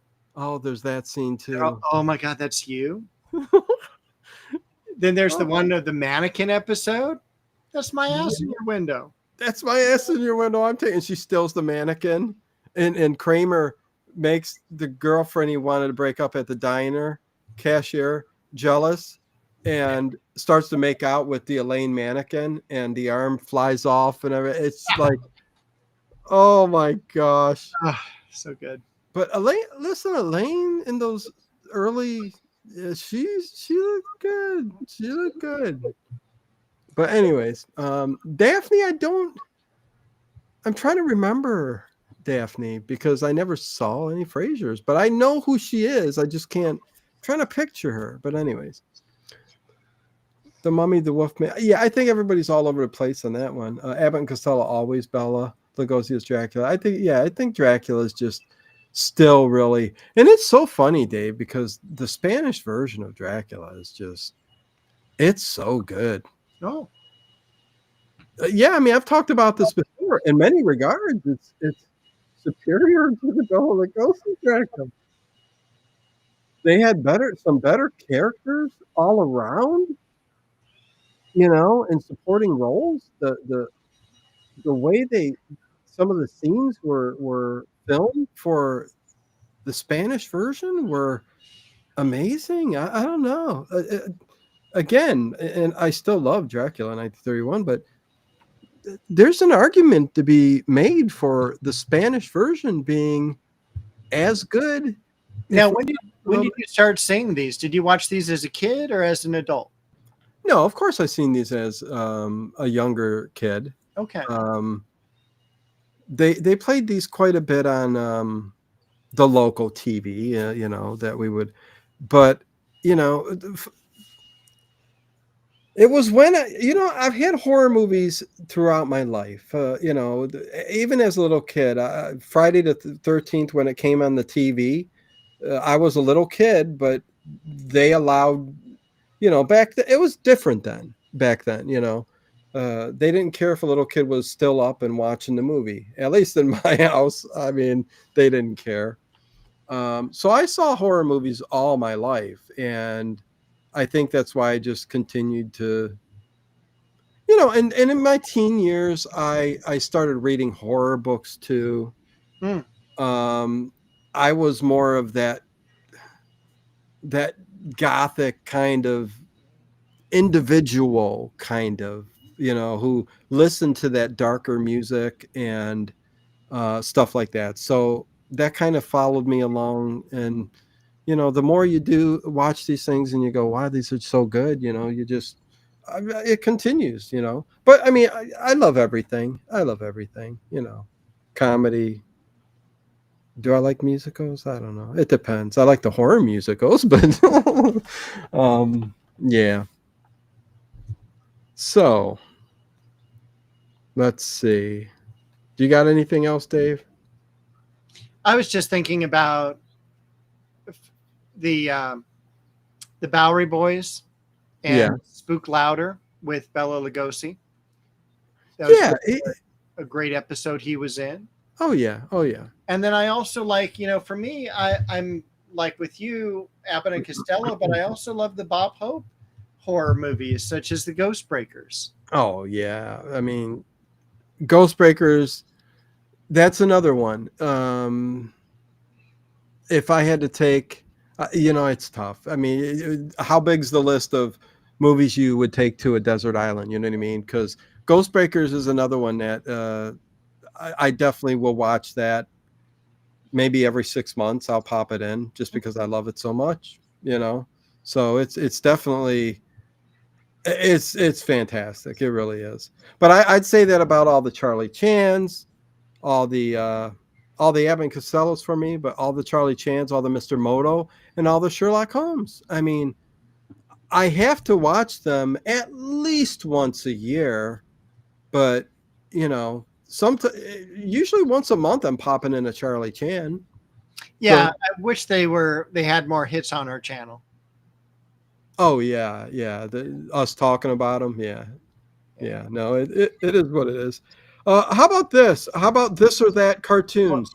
Before we do that, Harry had a good this or that was actually on my list. Okay, what was it? Adam's Family or the Munsters. Oh, Adam's Family or the Munsters? Oh my God, that's tough.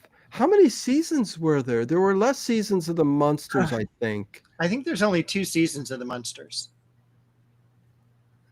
And there weren't that much more of the Addams Family either, though, was there? Or was there like maybe 4 or 5? There was only a database. I know, right? Listen, my keyboard's down here to the side of me. It's too much for me to go get it. I'm looking it up. Hold on. Let's see. Kathy says Addams Family. Tough Loudermouse Monsters. 64 to 66. So for the only a Addams couple there too. Okay. 64 episodes. So they were equal in the amount. Man, I Same think year. I'm more of a Munsters person. 72 episodes of the Munsters. Okay. So for me, I am also a Munsters person. Yeah. I don't know if it's just because, again, we're younger when we're first connected to this, and it just Munsters are stuck in my head a lot more than the Addams Family episodes. That's what was played on weekends here. So Okay. it was really great because at noon we would get an hour of the Three Stooges. So you would have three Stooge episodes. Yeah. Then at 1 o'clock you would have 2 episodes of the Munsters. Mm-hmm. And then, that was always fantastic. 78 thumbs up. If you haven't hit that thumbs up button yet, please do. Please do. It would be cool to hit 100, but we will try our best. But yeah. Yeah, Munsters, definitely. Yeah. Yeah, I should have done. What were the other horror shows back in the day?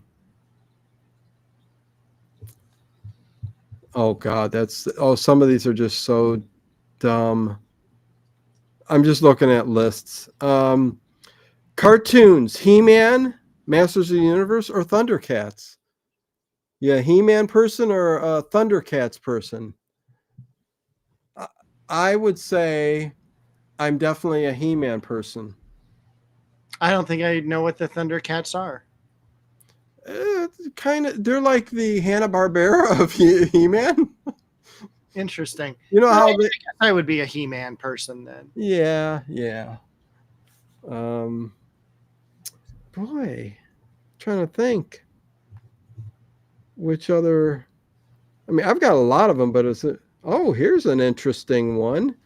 I got an interesting pop culture one after this. Okay, All right. He-Man, Thundercats, He-Man. Okay. Well, it looks like He-Man though, but we got a couple Thundercats, Nathan and Connie. Addams Family for me. It's in the comic strip in the New Yorker.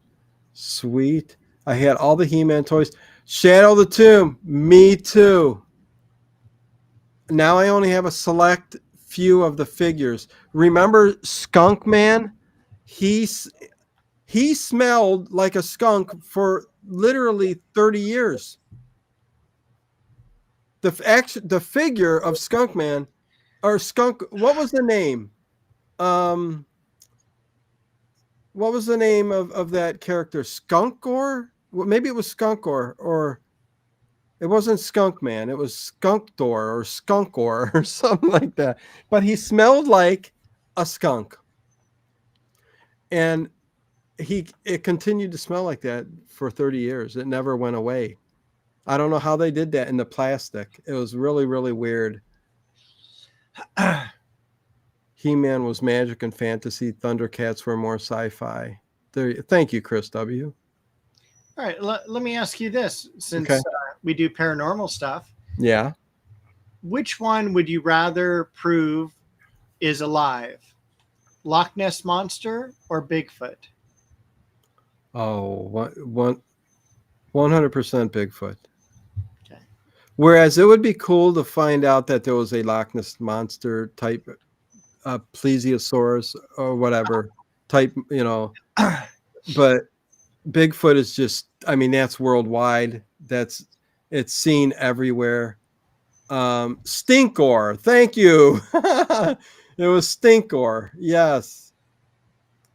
She-Ra toys. I still got She-Ra. But yeah, I mean, Dave, yeah, Bigfoot 100%, right? I mean, yeah, I mean, and you know what? To find out and to do DNA on it, I mean, that's another very interesting thing that would, come out of that, to know that there was a Bigfoot out there. But anyways, yeah, that was a good one. I would actually tend to go on the side of Loch Ness. No way. Yeah, only I'm shocked. because Huh. first of all, Bigfoot scares me, and because Bigfoot could like walk in right now, whereas Loch Ness, I'm not near water. Loch Ness monster can't get me. But think of what the implications of a Bigfoot being out there. But go ahead, go ahead. Think of what the implications would be of a dinosaur surviving 250 million years. Well, that's a good point too. Yeah. You know, and Yeah. to find the depths of that lake and to actually say, hey, yeah, that is the humps and all of that. So, and there was also my first episode of In Search of that I watched. So, Really? yeah. We got 4 Loch Ness. Huh. To hell with Bigfoot, huh?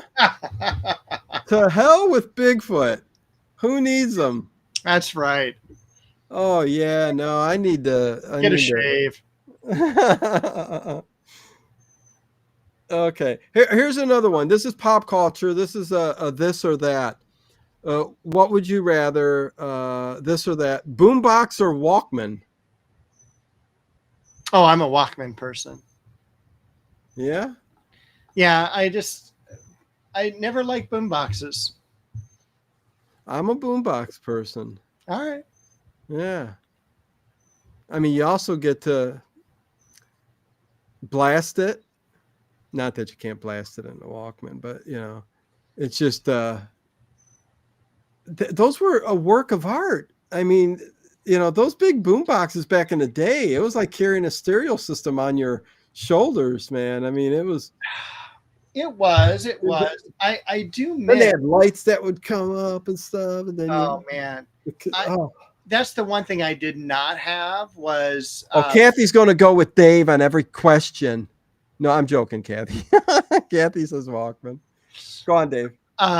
Was that stereo tower? Where you had, the speakers, you had cassettes, you had CD, you had a phonograph, you had an equalizer, and all that. Oh yeah. In a glass cabinet. I never got one of those, and I'm still upset to this day. Oh, some of those big boom boxes had those. You make the bass better. You're already getting tired. I am. It's 8:00 there. I know. Oh my God. I have a nap. Blast up the Depeche Mode. You better believe it. Walkman. Kathy laughing. Boombox. I think Boombox got him beat.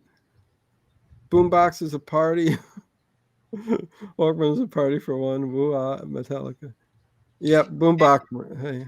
And that's the one thing, Harry, is like, I never had money I get you, Kathy. for batteries. And oh God, yeah. Anytime a video game. Oh, what? Oh, we never seen in there before. Whoa, what's going on? Oh, it's Coleco. Yeah, I love these as kids. And when the battery died, like I would always be on, Mom, I need a battery. Oh my God, I forgot. And like, then parents didn't have money for batteries. So excuse me. Yeah, you need to drink too, Dave. Yeah. So, anyway, I love these. They're fun to play. And even as a kid, I detested loud music. Carry glass. Well, no, it's not. I don't like blasting music either. I was more into the. Listen, I'm a Cure fan, Depeche Mode. I'm a new wave kind of alternative music kind of guy. Although I love everything now as an adult, I love all different kinds, except a couple different types of music. But yeah, no, I love them all. Sweet Indigo says Walkman. Okay. Okay. Interesting. How about this? Grease or Footloose? Grease or Footloose? Another too easy, huh? Is it everybody says Grease? I'm gonna say Grease. Nobody puts baby in a corner, but yeah, I'm a Grease person. I'm a Grease. I'm a Grease. I'm a And that Grease. would be Dirty Dancing, not Footloose. For that quote. Oh, why don't we go back to oh, that would be Dirty Dancing. What's wrong with me? Yeah, you're 100% right. Okay, so after that we can do the limerick. We'll do another limerick because that will be fun. Okay. Grease. Yeah, see, I shouldn't have. Wait, no, Footloose, neither. What? Neither? Olivia Newton-John. Yeah. I love Grease for. I mean, you got John Travolta, you got Olivia Newton-John. I had a crush on Olivia Newton-John so badly back in the day. But then And she did Dave had a crush on Riz. Wait, what? then she did Xanadu. And still looked good, but yeah, no, I know Xanadu's terrible. I know. Xanadu. Well, what was the Oh, what was the one? There was a movie John Travolta came out that was kind of a sequel. Oh, he was dancing in the tights. It was in the 80s. I can't remember the name. Well, they're Staying Alive. Is that it? Staying Alive? No, yeah, is that it? Staying Alive? Could be. Where he was a dancer? Yeah. Okay, yeah, that's it. And I even think the girl from Halloween was in it. It probably was. I think I know who you're talking about. I'm totally blanking on her name. I know I can't. Astro Boy or Speed Racer? Connie Clary's asking. Never saw either. I saw Speed Racer, never saw Astro Boy. So it's got to be Speed Racer. So I don't, because I've never seen Astro Boy. Xanadu, yeah, great. It was a great song. Boy in the Plastic Bubble with John Travolta, made for TV movie. How about Daphne or Velma? I mean, I think Daphne all the way. Yeah, I mean, Velma got more screen time because she was more comical. Well, why are you a Velma girl, Dave? I don't know. You're not quite sure. Not quite sure. I like the nerdy aspect. Oh, nothing wrong with black glasses and yeah, that nerdy look. Are we hitting that point of the show? Almost. Oh, I mean, we're talking about Xanadu. I know. This is the Late Late Horror Show. We still have 48 people watching us. Oh, I don't care. It's like okay, here we go. Wait. Hit the wall. Okay, here's another limerick. You guys tell me the horror movie. You tell me the name of the horror movie. He twitched as his skin came undone, and science turned awful, not fun. With a pod and a glitch and a vomitous twitch, his merger had only begun. Is that too easy? Might be too easy. What is the horror movie? Velma seemed a little butch. Tall flounder mouse. What the? I don't know. She didn't.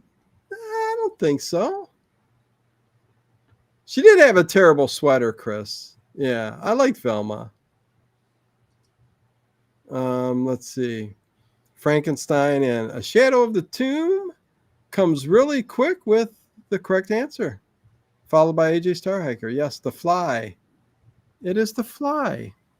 He twitched as his skin came undone, and science turned awful, not fun. with a pod and a glitch and a vomitous twitch. His merger had only begun. There you go. What's going on? Dave's just trying to stay alive, I think, is what's going on. Sweet Indigo's back at Greece. Oh, That just cracked me up. might be Jamie Lee Curtis. That's the woman I'm thinking of. for what? Wait, what were you thinking of, Jamie? She was in like Saturday Night Fever, and Was she in Staying Alive? Alive. She was one of the dancers with John Travolta. Oh, that's right, in the aerobic studio. Yep, Yeah, yeah. How can I forget that, huh? I don't know. Just watched it with another channel a couple days ago. AJ AJ. with another channel.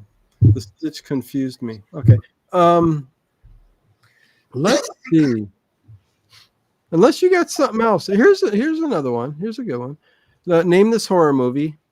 He traveled in shadow and smoke, but came back with fangs and a cloak. A town starts to fade as coffins are laid, and crosses are more than just folk. That's probably too easy, too. It's The Burbs. Oh, man. Don't get me started with The Burbs.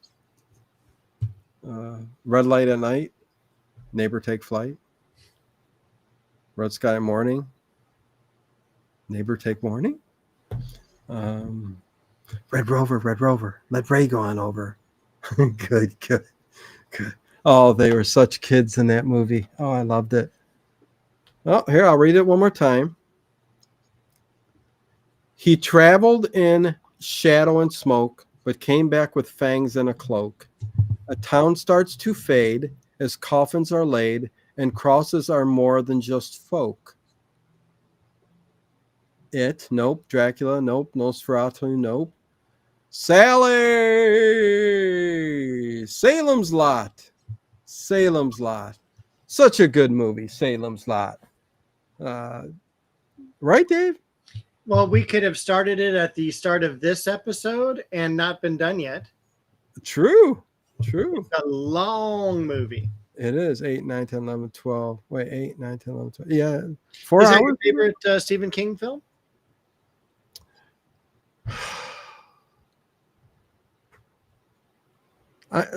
Hold on. Favorite Stephen King film? Adaptation, yeah.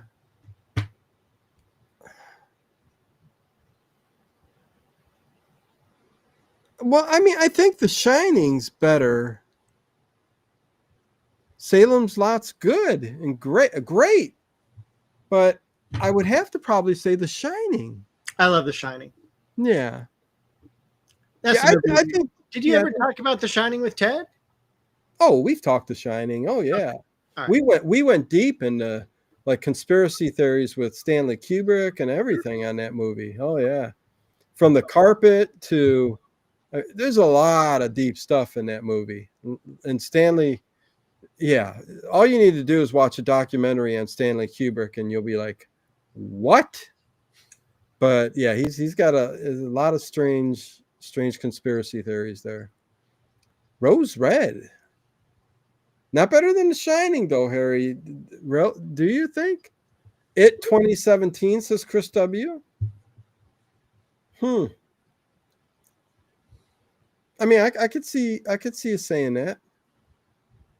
I just can't see. I mean, The Shining is like one of the best horror movies of all time. So, 100%. yeah. But I watched The Mist too. The Mist is another, great adaptation. Well done. Very well done.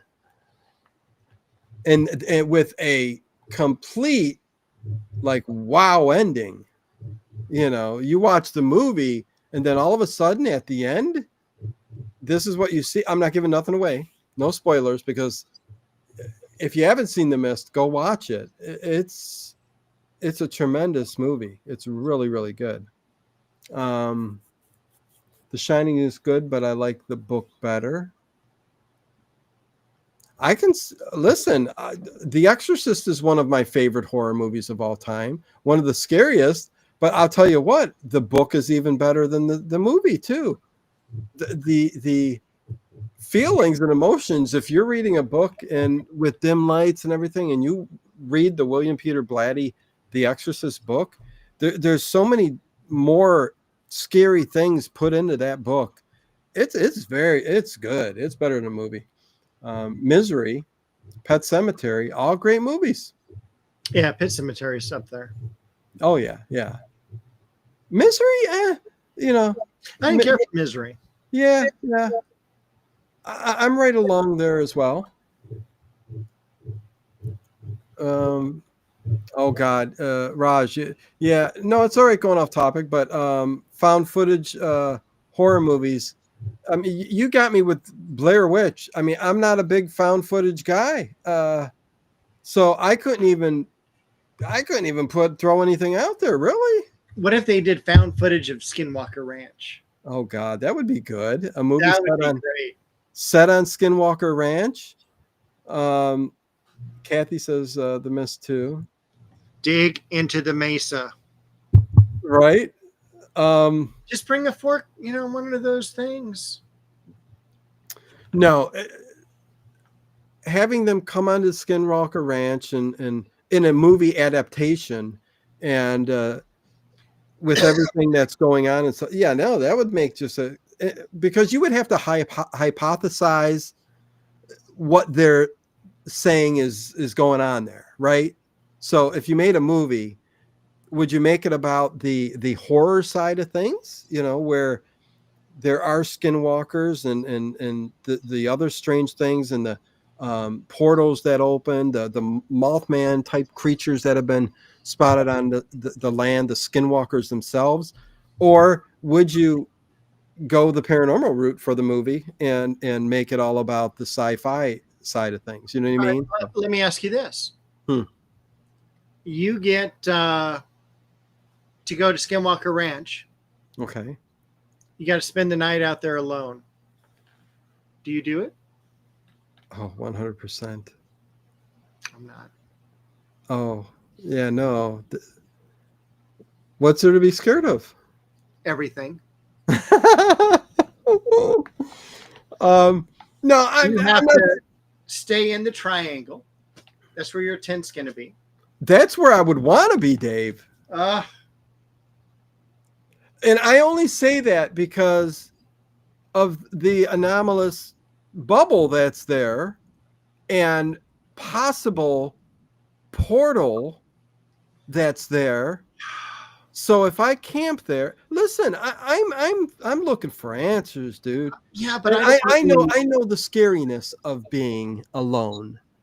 So I get that, and I'm not saying I wouldn't even as an adult be a little, scared. Dave's something else. Watching Bigfoot drag Dave away. You picked Loch Ness Monster? How could you? Pulls Dave out the window. I'm worried about a portal opening up and something dropping out. Dave's getting scared just talking about it. It's because it's dark there where he's at now. It is dark now. Yes. He's getting spooked. Dave, don't worry about the sounds you hear coming outside the window. Oh man. Yeah, no. If George Knapp was with me, well, I would got somebody. Yeah. But just by myself out there, knowing that there's cattle mutilations, there's portals, there's orbs, there's weird things. Who knows what's going to happen to these people 5 years from now when they get some weird cancer? It's like, it's from radiation from the. I don't think there's been any history of, like, at least from everything I've been talked or heard from the show and all that about cancer, from radiation or anything like that. Although those types of things are on the land, but I mean, remember when what's his name was by the little hole that was coming up through the rocks, and they're like, oh my God, do you smell that? And pass out. So the weird stuff, but no, I need to know, Dave. I need to figure this out, man. I mean, I'd stay on Oak Island, but I wouldn't stay on Skinwalker Ranch. I get it. I get it. No, 100%. I get it. Um, let's see. What was I gonna? Oh, I was gonna ask if you liked Ghost Hunters. Oh, yeah, of course. Well, okay. Well, let me tell you. I loved when they started. Ghost Hunters, they were great when they started. They were more authentic. They were real people ghost hunting. Um, you got, then you started getting into these, oh my God, what season was it? When Grant started doing they started doing these lives on Halloween, and Grant was caught in his pocket, pulling his back of his jacket down with some. I mean, to this day, it's a controversy, but I think it's pretty much been, he really did do something, and he soon afterwards left. He was no longer on hasn't been on the show for a long time, but He did his own show for a while. well, not for a while. He did. He tried to come back and do Ghost Hunters himself, and that's when they went and did Ghost Nation, because there was some weird. They said there was some confusion where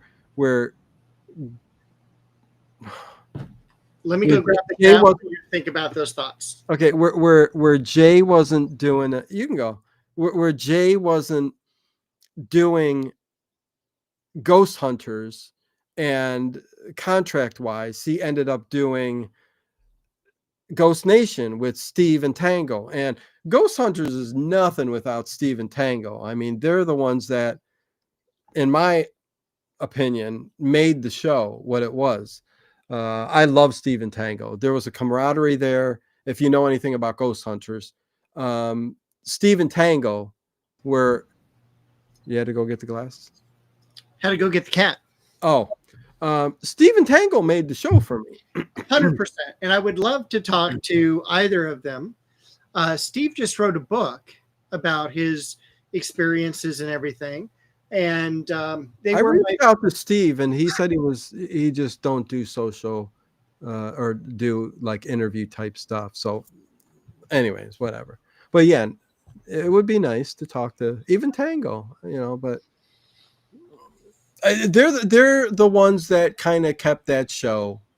Jay, I hate to say this, I liked Grant, but Jay, he seemed like a cocky man that was trying to prove something. Like he had to always be like this. I'm a tough guy. He's doing stuff on YouTube now. I mean, I'm like, what the hell are you streaming on YouTube for? Yeah. No residuals, nothing coming in there, or you just want to stay busy on YouTube? Show people that if anything, you're showing that you're hey, people don't care if you're on YouTube doing the same type of stuff, trying to, because the views aren't very good there, considered you had a great show that but he just came off like a pompous ass to me. I mean, always had to be the tough guy, he would always say to Steve or even Grant, or, yeah, you better not. It's like, what are you trying to prove, dude? He came off of that every episode. I just didn't like that, but I still watched it. I enjoyed the show, mostly for Steve and Tango. But yeah, I enjoyed it as well, and I enjoyed Chris when she was on. Chris Williams, yeah, but there were a couple others like Amy I did not like. Really? Okay. Yeah, I just didn't care for her. But yeah, it was Amy and Adam Berry went off and did their own show, which Kindred Spirits, which I thought was a really, really good show. I have not seen that.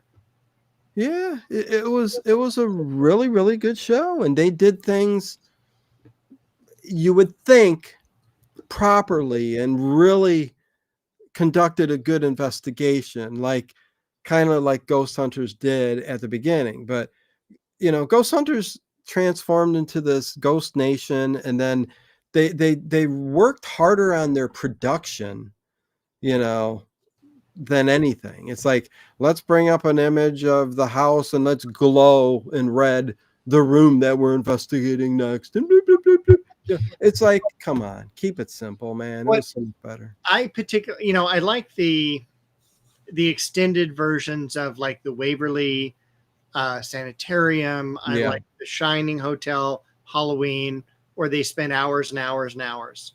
Yeah. Because I don't like how they can chop everything up and we're going to do 2 episodes in an hour or one longer episode in an hour and have the beginning and the middle of the investigation and then the wrap up and then the exposure to the people who own the property. Yeah. But I did love all the sites that they went to. I do think their production is pretty good, but in the longer Waverly ones, you would hear that they would add background heartbeats. They would add no. music, and I'm not into. I'd rather have it quiet and just listening to them banter and talk to one another.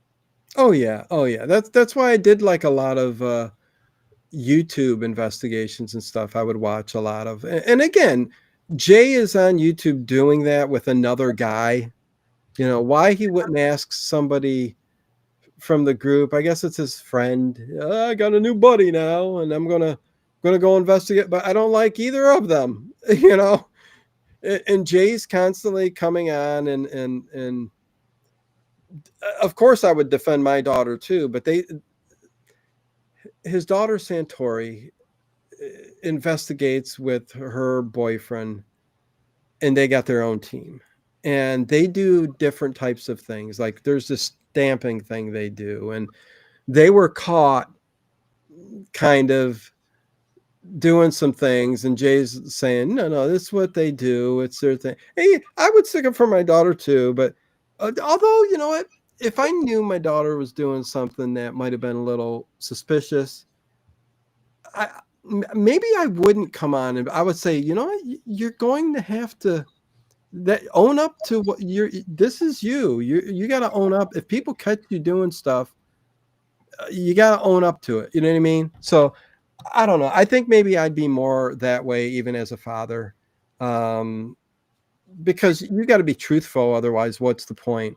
We're living in a world where it's hard to get the truth, and it's only getting harder and harder, Dave. You know that. I mean, with AI and everything else, it's getting harder and harder and harder to know whether a video is real. Like I just seen from a UFO picture that I've never seen before of one of the German planes flying through the sky with a puff of smoke going around, and there's a flying disc going through the smoke, and the talk was, this photo has just brought so much good. And I'm looking at it, I'm going, is this new? Has this been around a long time? I've never seen this before. And I think that can easily be done with AI now. So it's very hard to find the truth. So to find a program where there's real people really trying to do real investigations, like back in the day when ghost hunters were doing their shows, it was good. And they would come away from some episodes not finding a darn thing. Right. And I'd rather watch that than anything. I don't watch nothing now. Skinwalker Ranch, maybe some YouTube videos, but there's not a program out there. I know Chris was talking about Paranormal State. I know that's a popular one. Even Ghost Adventures, people still really like that, but I think they're full of crap. Listen, I think I think Ghost Adventures is just, they got a following because they're kind of the younger, really active, kind of like everything's over the top. And I think everybody likes that. I don't think some people, the audience, I think sometimes don't care if it's real or if it's fake. If it's over the top and entertaining, that's good. That's good for me. You know what I mean? Yeah, I like the camaraderie. Yeah. It really means a lot to me more than anything else. So like how Dave and Steve get along really well. Yeah. and they'll chide one another, and they'll make fun of one another and stuff, but they're still like really, really good friends. And to a certain extent, Grant and Jason were like that. They were, yeah. Yeah, and they're still really don't know that falling out. There's something happened, and they're never really going to talk about it. Maybe one day, but Jason has talked about it on his channel. he's talked about something.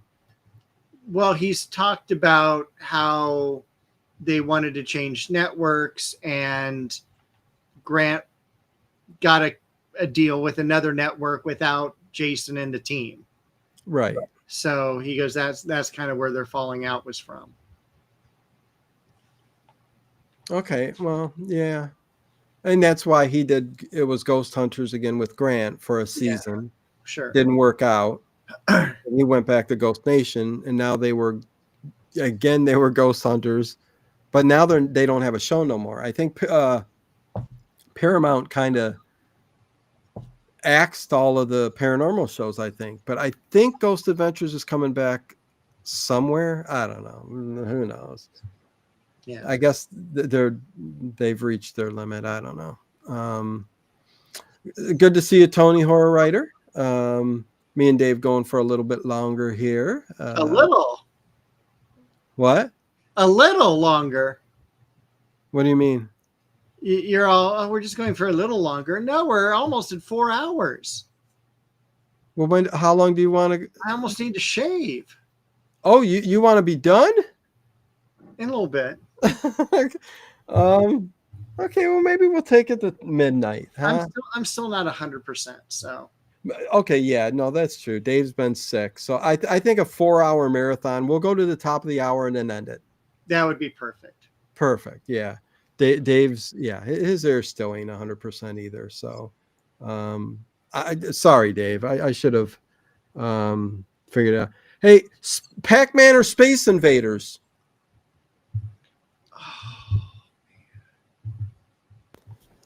I think Pac-Man all the way. Although I love. Which version? Regular Pac-Man, not Miss Pac-Man. No, I'm talking Atari or Atari. All right. I'm going to go Pac-Man as well. Okay. Although I sucked at it, I was better at Space Invaders. I was good at Pac-Man. Did you like the song Pac-Man Fever? Not really. I freaking loved it. Did you? Well, it was a fun song. Yeah, in the 80s. It's not like I'm putting it on and going, oh, this is great. We had Dr. Demento here in Southern California, so he'd play all the weird, funny, parody type of music, and for a long time, he'd play Pac-Man Fever. Space Invaders. Huh. Well, if Kathy says Space Invaders, I'm going to switch. Yeah, there you go. Yeah, I just Pac-Man person. I'm an Atari person altogether. So both games I like, but Space Invaders was a better game for me. What about Donkey Kong? Huh. I was never into Donkey Kong. Okay. Never into Donkey Kong. For Atari, it was Pac-Man, Space Invaders, Frogger. I really enjoyed Frogger. Frogger was good. That brings me back to Seinfeld. Oh, the Frogger with a fridge. Well, we're selling the place. Well, George needed the Frogger machine, but he got 2 guys. He paid 2 guys that were going to take, and they thought they were stealing it. And I like when he goes, the plug socket, the plugs. He goes, but where did the hose go? Where did the hose go? It was funny. Anyways, excuse me, Rad Star, Barnes and Barnes, one of my favorite groups. Love fish heads. And Connie says Dr. Demento is awesome. I agree 100%. And I have been in the Dr. Demento studio when I was trying to get a job in radio. So really? Okay. Back in the early 2000s, I was trying to get into radio, and I got one job offer in LA for 98.7, working with Danny Bonaducci of all people. Really? And I turned that job down. I wanted to work with Mark and Brian. Paperboy? Anyways, go ahead. I'm sorry. And then when I was interviewing to work on the Tom Likas program, they broadcast out of the Westwood One studios in Culver City. Mhm. That's where Dr. Demento broadcast out of. So I actually got to go in and see his setup. So it was kind of a very fun treat. Nice, nice. Here's another one. 85 likes. If you haven't hit that like button, please hit that like button. Thank you, thank you, thank you. Be a pet or a pet rock? Come on, Dave. I need an answer, people. Chia pet I'm going with Chia Pet. It's or a pet rock? marketed better. Chia pet? Okay. Dave says chia pet. Let's see what everybody else says. I even have my Dr. Demento cassettes. Oh, sweet. Yeah. Novelty records. From the 70s and 80s. Short People, Junk Food, Pencil Neck Geek, Time Warp, King Tut, all sorts of great songs. Kathy says pet rock. So do I. Pet rock. It's easier to take care of, right, Kathy? But with Chia Pet, they actually made chia skulls where you just pasted on that chia seed onto the head and then watered it and it grew. That pottery. Hey, it's the Carl you know and I love. He says pet rock. Welcome, Carl. Just could not seem to keep something I had no practical use for. Chia pet. Here. Dave loves plants, so chia pet makes sense. Yeah, there you go. Do you remember the commercials for the clapper? Oh God. Yeah. Clap on, clap off. Or life alert. I've fallen and I can't get up. I've fallen. I can't get up. There's a stunt woman falling down the stairs. Oh, it's so good. Oh, and the rock lasts forever. Yeah, it's like a vampire, Kathy. Yeah, I just thought of the Carol Burnett show with that guy rolling down the steps in slow motion. Tim Conway. Oh my God, yeah, that was one of the best skits ever. Tim Conway played the old doctor who fell down the steps in slow motion. He would do that so well. And it wasn't just like 5 steps. It was 20 steps. And just, the way he would move. And look up Tim Conway, Carol Burnett show. Or better yet, look up Tim Conway, Harvey Korman. You will get most of their skits together and you will laugh your butt off. You will laugh your butt off. It is too good. Kathy's got one.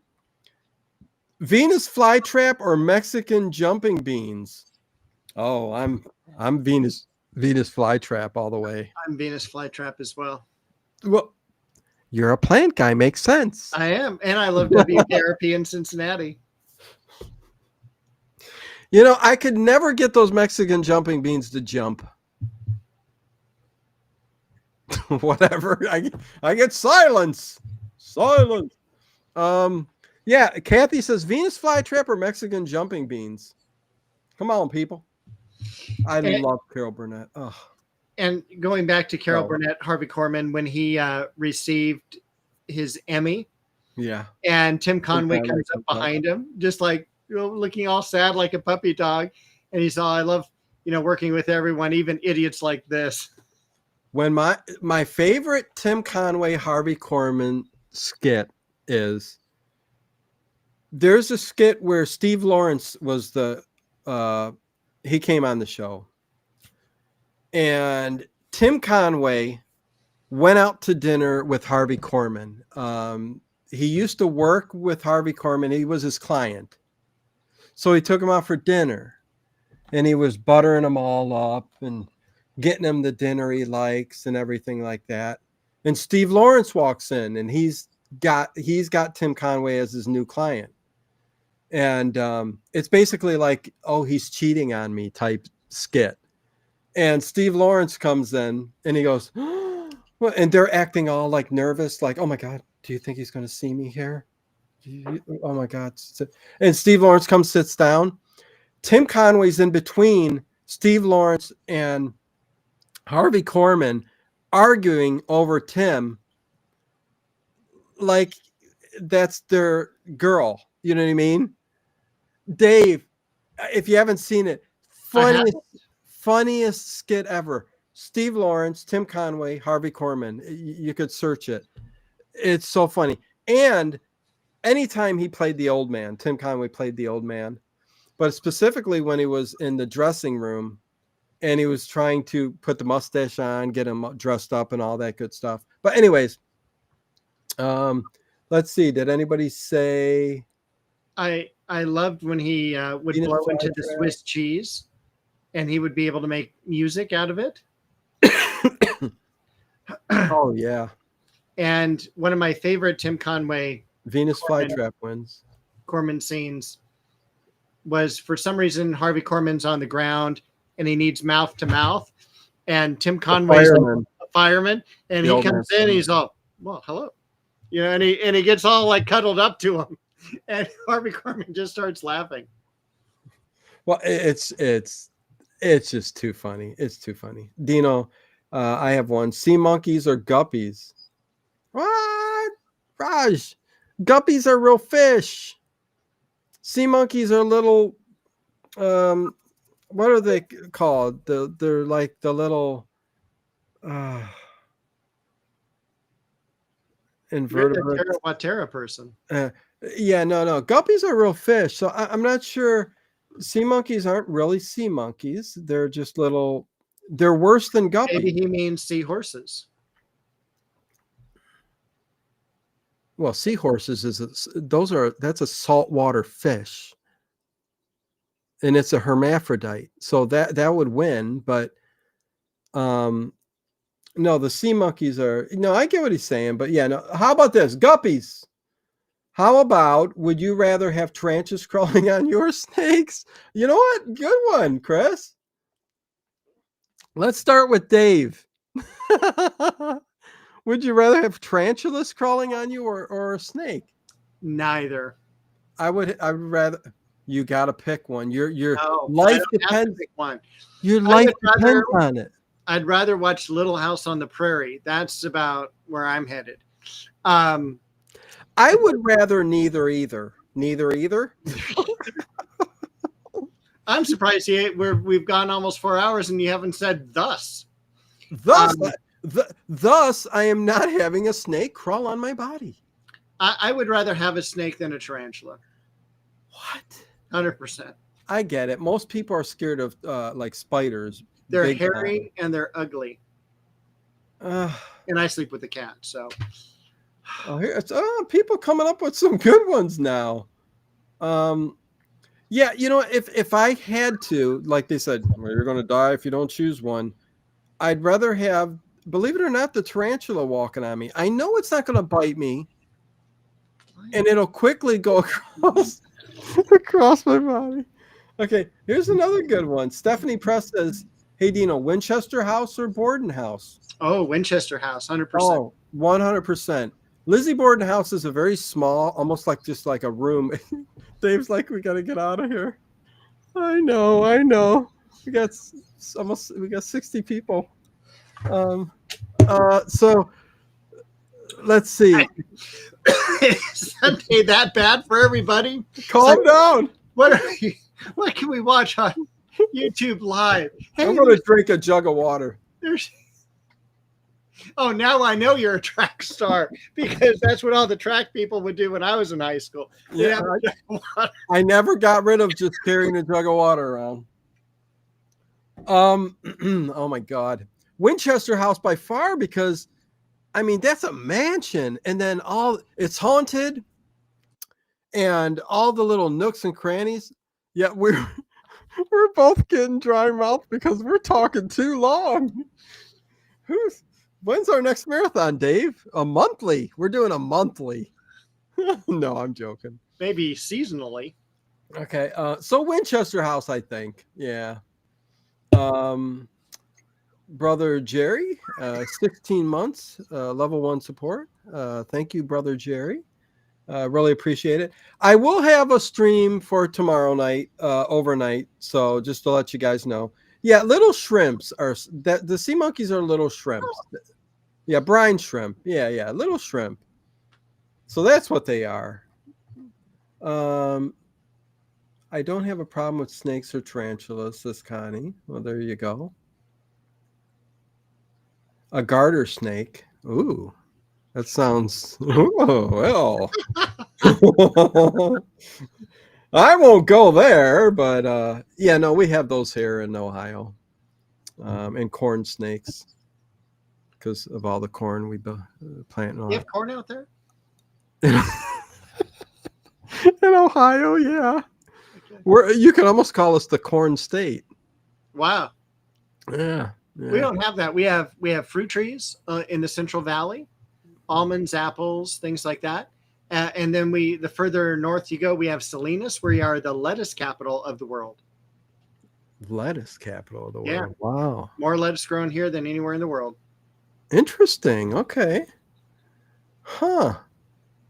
Yeah, The Victim's a good one. That's a good movie, Raj. Have heard of it. It's a good movie. The Victim. Let's see. Maude and Archie were essentially the same character, and that included George Jefferson. I